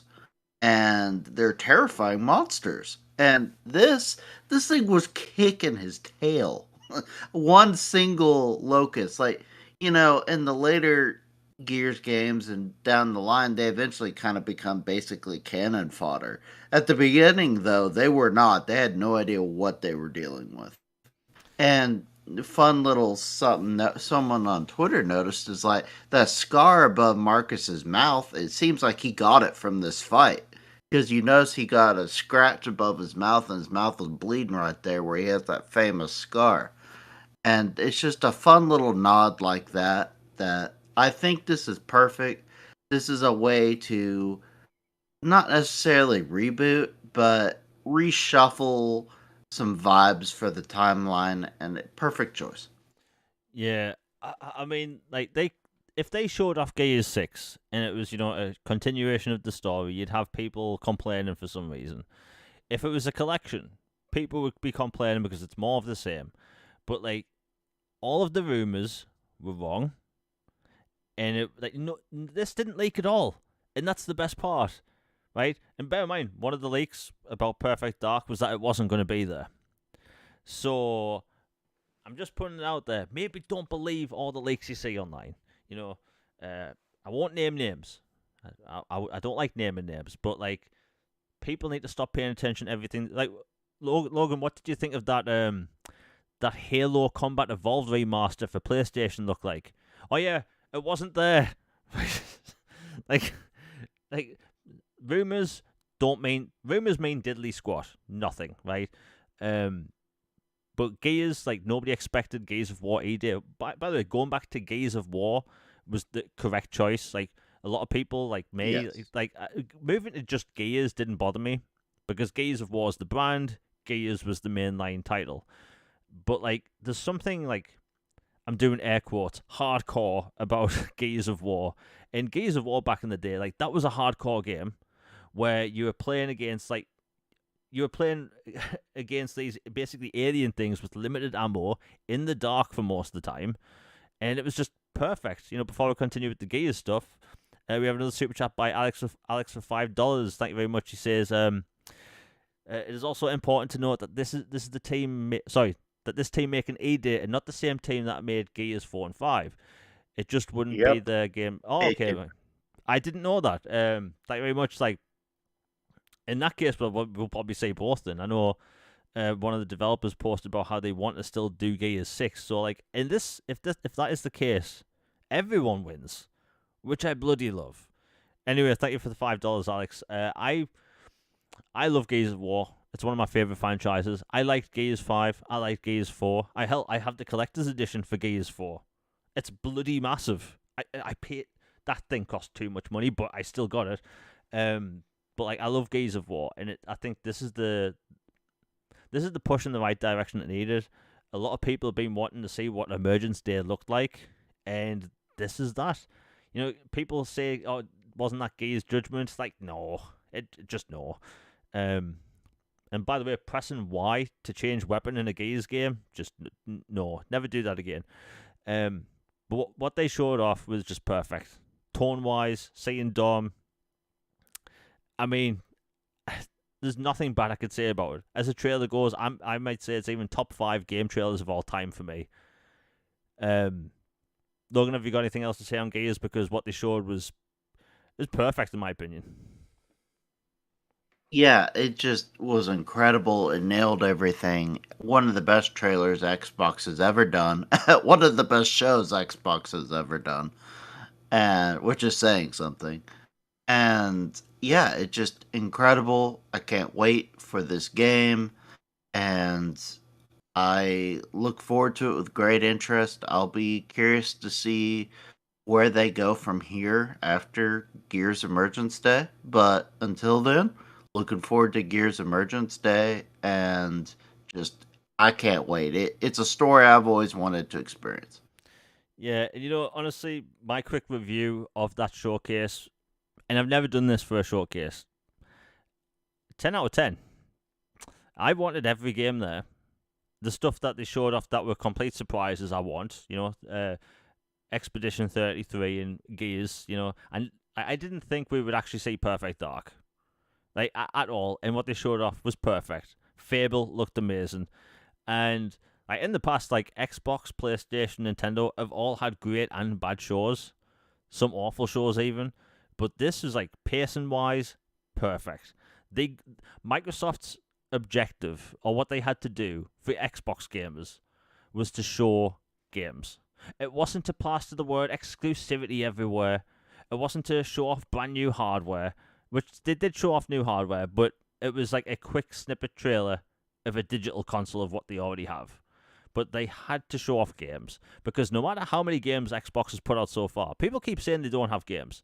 You have these large multi-million content creators that have a lot of eyes on them that still push the whole Xbox has no games thing. And do you know what this showcase did? That's disingenuous. Yeah, it's disingenuous as hell. But do you know what this past showcase has done? If you go, and I won't mention names, but if you go to any of their channels, they are all impressed. All impressed by this Xbox showcase. And that just goes to show that if you show a variety of games, good games, with release dates or release windows that people want, like people have been wanting Perfect Dark for a long time. We got that. People want to see more Fable. We got that. People want to see Gears return. We got that. Like everything that they showed is things that people wanted. And the surprises, people love what they saw. So like you have these huge million plus subscriber content creators, have a lot of eyes on them, praising this show. And one of the biggest things against Xbox this past entire generation was people creating endless FUD no matter what happens. Xbox lays off people, it's the worst thing in the world. PlayStation lays off people, nobody talks about it. Xbox wants to do a digital console, they're getting rid of game preservation. PlayStation launches a digital-only console, quietness. Xbox does backwards compatibility, nobody talks about it. PlayStation doesn't do any backwards compatibility, we're not counting the streaming and ports. Silence and praise even. So like Xbox did what they had to do and they exceeded it really. They showed a lot of cool games, a lot of variety. Now, was it a 10 out of 10 does not mean perfect, by the way. It's the same scale for games. I give Mass Effect 2 a 10 out of 10. Mass Effect 2 isn't perfect. This showcase was a 10 out of 10. I did want to see a BC drop. We didn't get that. We thought there was going to be a backwards compatible drop of games because the Activision thing and the store being shut down next month. That was unfortunate. It really was. And the Activision Game Pass drop didn't happen, which I was really surprised about. But I mean, that could be a Gamescom thing, maybe. I don't know. But the show by itself, I have to give it 10. Logan, what's your review of the whole show? Because it was a long show, but it was bloody good. I'd agree. It was a 10 for me, or S tier. It had everything that besides BC and a Game Pass drop, it had basically anything I wanted and a whole bunch more. It completely, curb stomped narratives, shut down nonsense, dispelled FUD, brought excitement.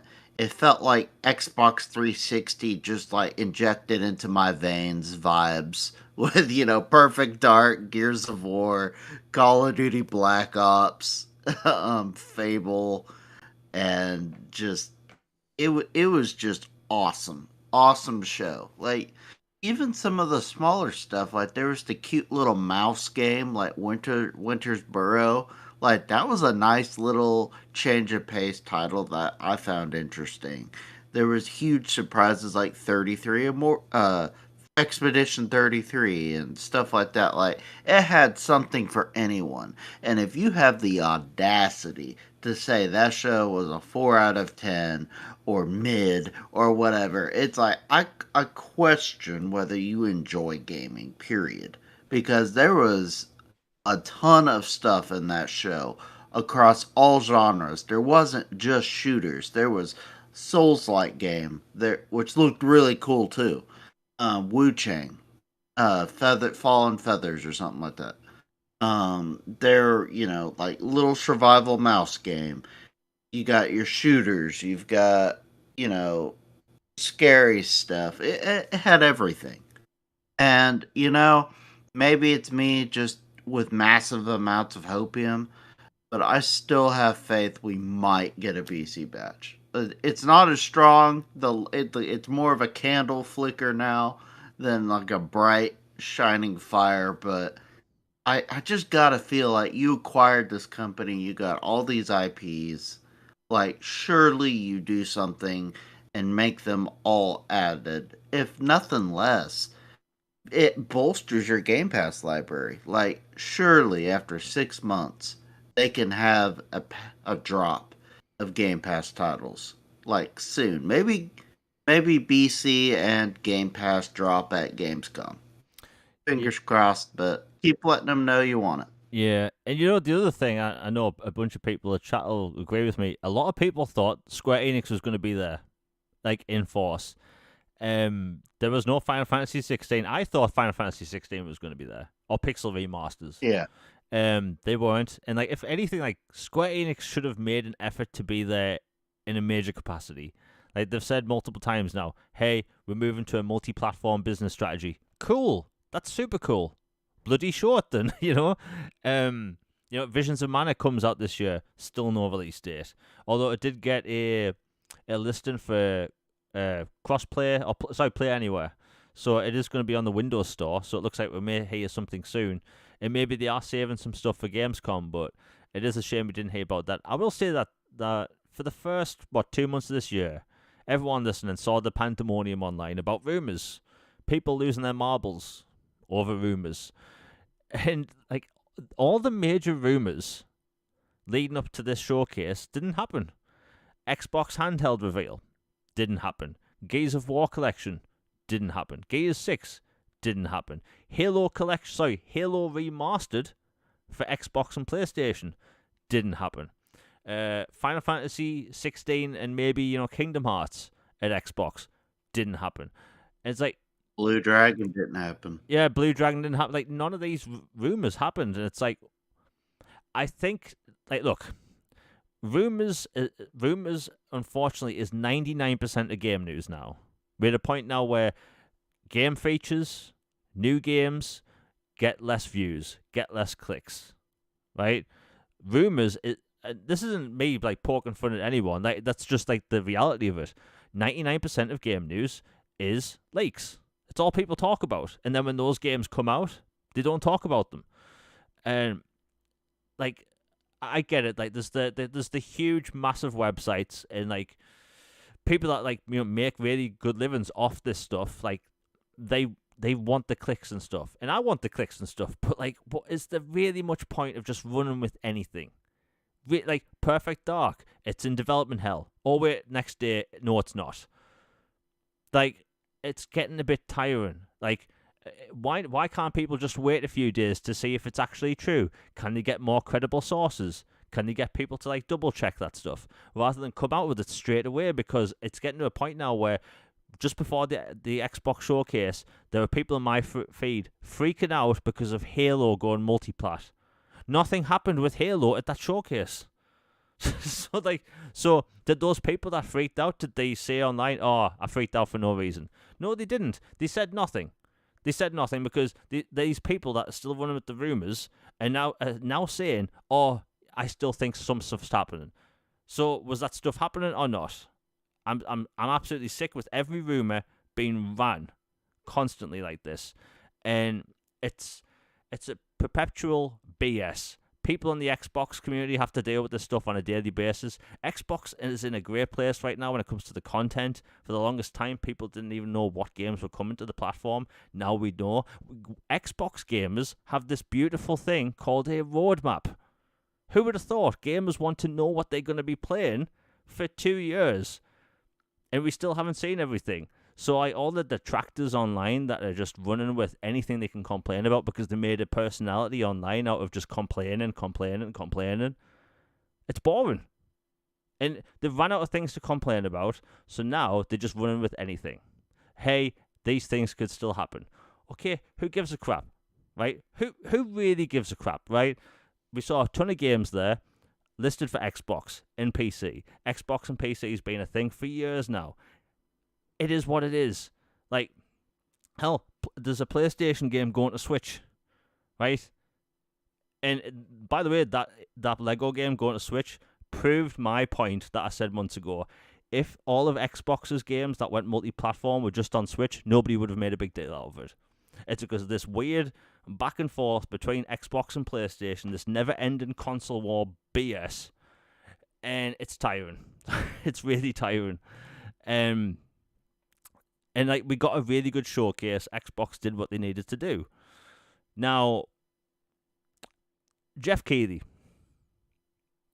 Like I said earlier on the show, I respect the Game Awards. I respect what he's done with the Game Awards. It's very respectable now, and a lot of people can look at that as it's a cool place for game developers to get awards. It's a very professional thing. Although I do think the BAFTA Game Awards is the best Game Awards. He did something almost immediately after that Gears trailer dropped, which I've never seen him do before. He said that he basically called the trailer pre-rendered CGI. And a bunch of game developers went at him to the point where Jeff Keighley got community noted. There were people at Blizzard, the people at Blizzard, in Coalition that replied in 343. Like, it's like you're crapping on these developers' work, and I've never once seen Jeff Keighley talk this way about any of the game. When The Last of Us 2 trailer dropped, did he say, "Hey, check out this pre-rendered CGI trailer for The Last of Us 2"? He didn't. He's never done it for any Final Fantasy game, not even games with CGI trailers, right? But this Coalition trailer must have set him off. Maybe it's because this game wasn't shown off at his show. Maybe it's because Microsoft didn't want to pay, I don't know, $500,000 to show off 5 minutes of gameplay or whatever it was. Like, that came off as really sour and really unprofessional compared to like every other post he makes is not like that. He never calls games CGI pre-rendered trailers. So that was very unprofessional. Maybe it was just a bit sour. Maybe he had a bad day. Maybe he saw the rating he got for his show. I don't know. But like, Logan, what was your take on that? Because it did come off as really sour. Yeah, it came off immediately like, this seems like downplaying, like how great an announcement was. It's like, yeah, it looks beautiful, but it's a CGI trailer from Blur Studios. They make great cinematics. It is what it is, and it came off like trying a backhanded compliment, like saying it looked great, but well, actually, it's not as great as you think it is, kind of thing. And I loved it that immediately, like, a guy who's in charge of, we talked about how horrifying that trailer for Diablo 4 Vessel of Hate was Yeah. one of the guys directly involved in making that, and who knows, I would say, a thing or two about cinematics and gameplay and designing and stuff. He immediately jumped in there and was like, dude, like, what are you talking about? It's this. Like, go, all Gears titles have done this. This is clearly in engine doing this. Like, come on now. What are you doing here? Like, and then others jumped in and followed suit, like across the industry, like devs that weren't necessarily tied to one another were like, what are we doing here? Like, why are you, taking pot shots at this great game? Like, because if this was Naughty Dog or Sunny Santa Monica, I don't think you would have heard a cricket about it. Period. Yeah. I think there's this problem with people in the industry, and this isn't just Jeff Keighley. People try to be professional, but they let their inherent bias interfere with their work, right? We humans, people have preferences over everything. I prefer Strongbow Original over any kind of cider. I prefer Xbox over PlayStation and Nintendo. That's how it is, you know? I prefer iPhones just because that's what I use, but, like, people clearly let that stuff interfere with their work. Like, I put it like this: if you go, I said this earlier today on a Boom Show. Like, if you go back to 2019, the Game Awards, the Xbox Series X was unveiled, a next-gen console at a game showcase. Right, super excitement, and Jeff Keighley didn't look phased. He was like, "Huh, cool." And then when Godfall was showing off, about 2 minutes later, literally 2 minutes later, it said PlayStation 5 at the end of the trailer. Not even in the PlayStation 5 font. It just said PlayStation 5 and, Comic Sans or whatever text.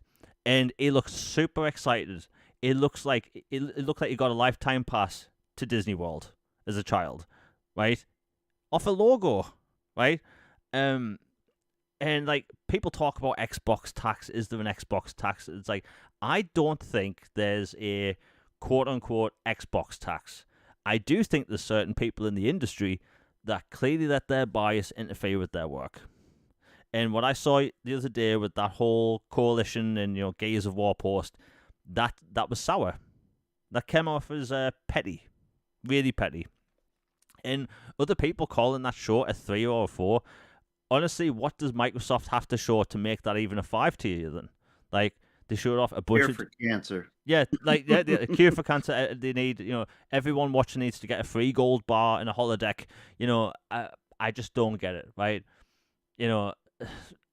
Microsoft, they in the past they've had years where they were weak, really weak. This year, strong. Last year was strong. This year, even better. Next year, which looks like it could be even better. And it's like Microsoft's in a place now where they're putting out consistent games, which are at higher quality, and people still want to complain.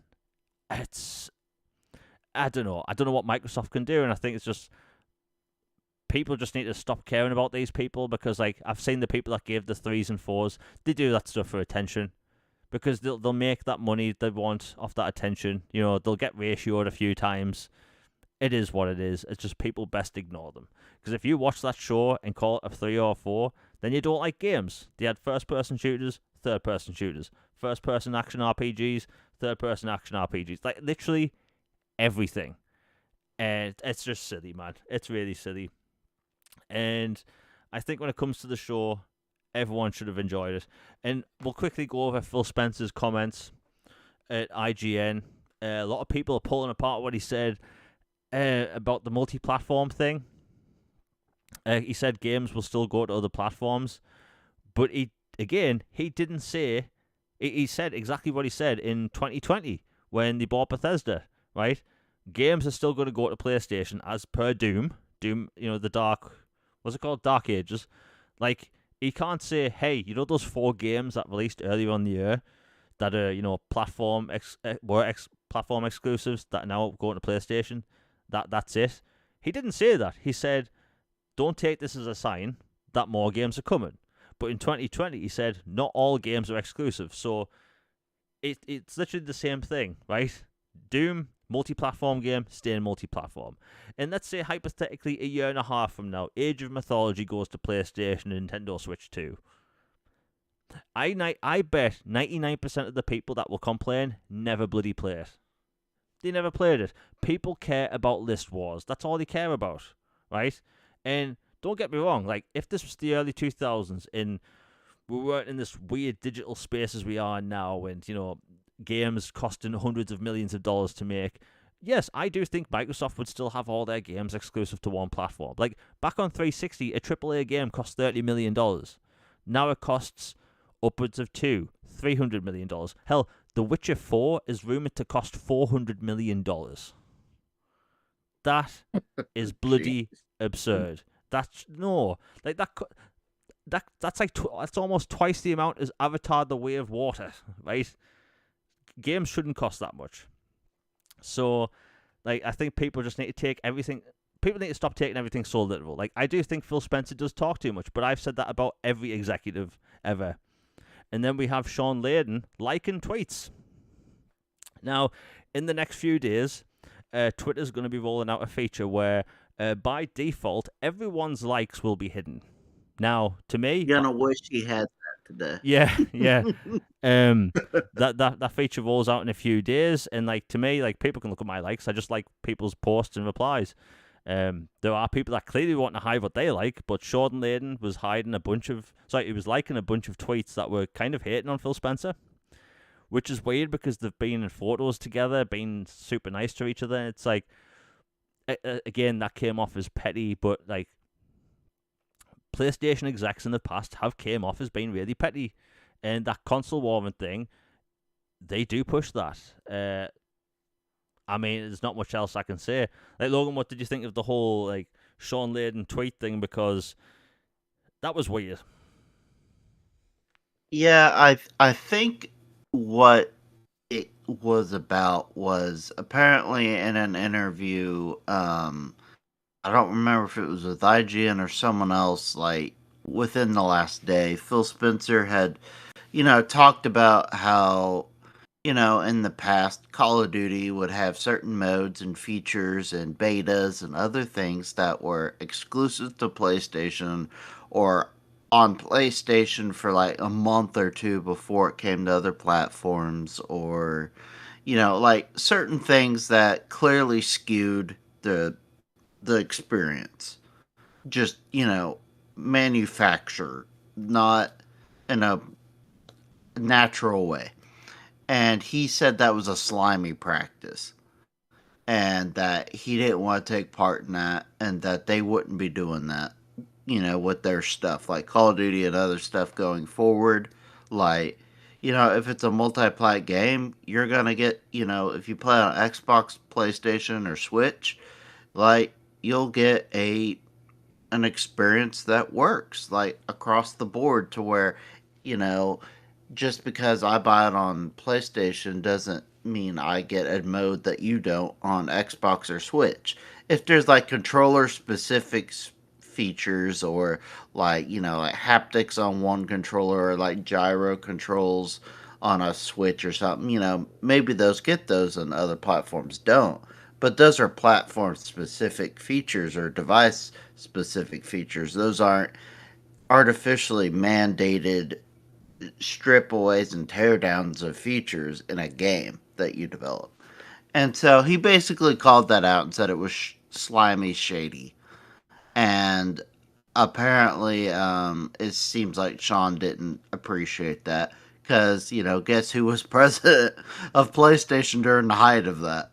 And so he liked a whole bunch of stuff, calling, Phil everything but a wonderful, upstanding human being.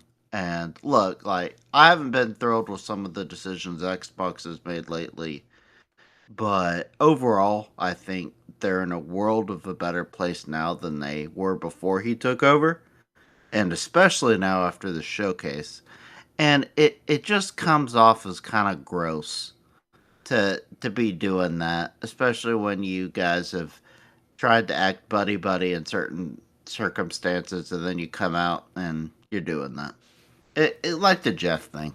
Yeah, it was cringe. Like, let's be honest, it was cringe. Like, and the thing is, like you mentioned the slime thing, like it was slimy that like for the longest time, if you wanted to play the Call of Duty beta, you had to play it on PlayStation and pre-order it first, and like you had a beta you had the beta like 2 weeks or more on the platform, which gave people an advantage because now we have crossplay, and that wasn't fair. And if you look at the big like standees, the cardboard signs in stores, it would say underneath the Call of Duty logo, PlayStation. It would say like Call of Duty Infinite Warfare exclusive PlayStation, and then in small print it would say skins for the campaign or something like that.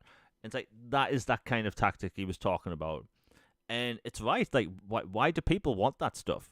You know, Xbox is still going to get benefits, by the way. That isn't slimy. So, like, the operator pack, that's free if you subscribe to Game Pass. That's a perk. If you play Call of Duty on PlayStation, you're going to have access to gyro controls. Like, so, like, no one's really missing out. It's just, that was a weird situation. But yeah, with the Twitter removing the ability to see people's likes by default, I bet he wished that was in place. Like, ooh, bad timing. But all in all, it's been a good time for Xbox fans. Just try and ignore the detractors online because like too many people push this like forced negativity. And like if you look at the large content creators that have praised Xbox in the past 24 hours, if you look at their past Xbox content, they have not been nice to Microsoft or about their games. And like it's been hard for them to say anything bad about Microsoft. And as someone that covers Xbox, I have plenty to talk about. like I've been talking about for a while how I have this database of games coming to Xbox. Let me tell you, there's a lot of games coming to Xbox for years. So when people run with the whole, I'm concerned that these third-party games are skipping Xbox, like, stop it. You are going to have the occasional developer that skips Xbox, like Black Myth Wukong, because of your optimization. That does happen. Do you know what games aren't going to the other platforms? Stalker 2, right?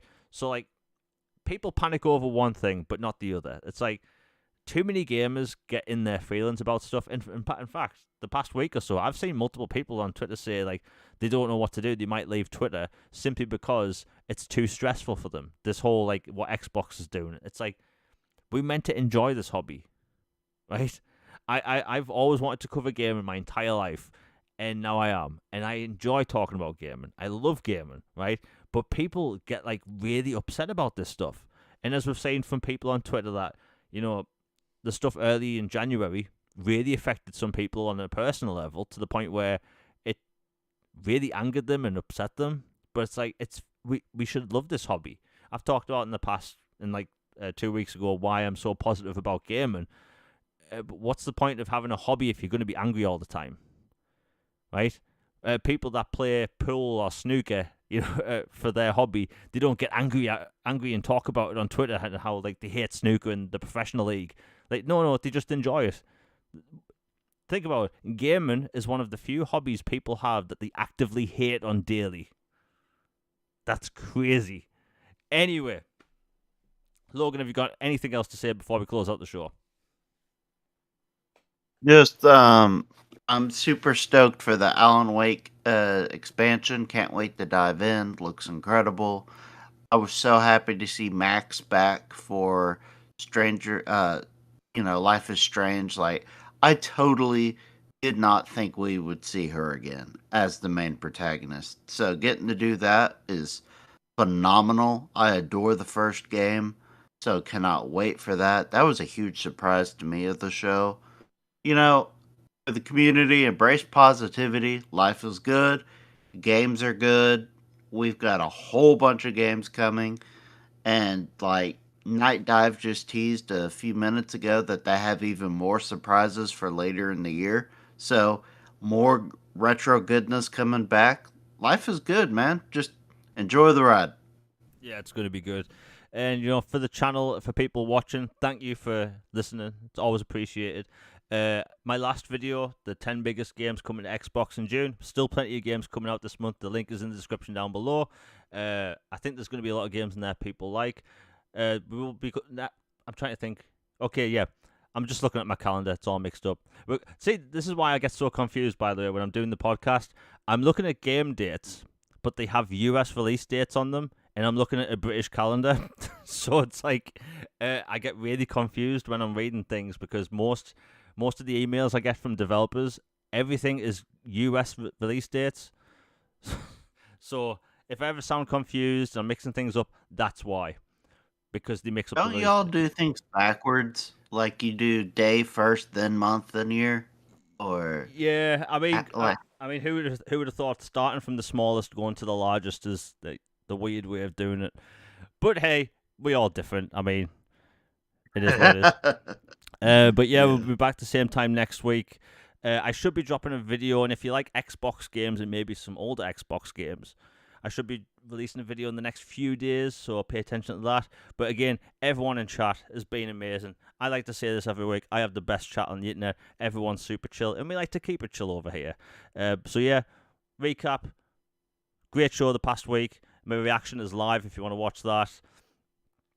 Technical issues galore. It was a mess, but people can watch it. All the audio's fine and all that stuff.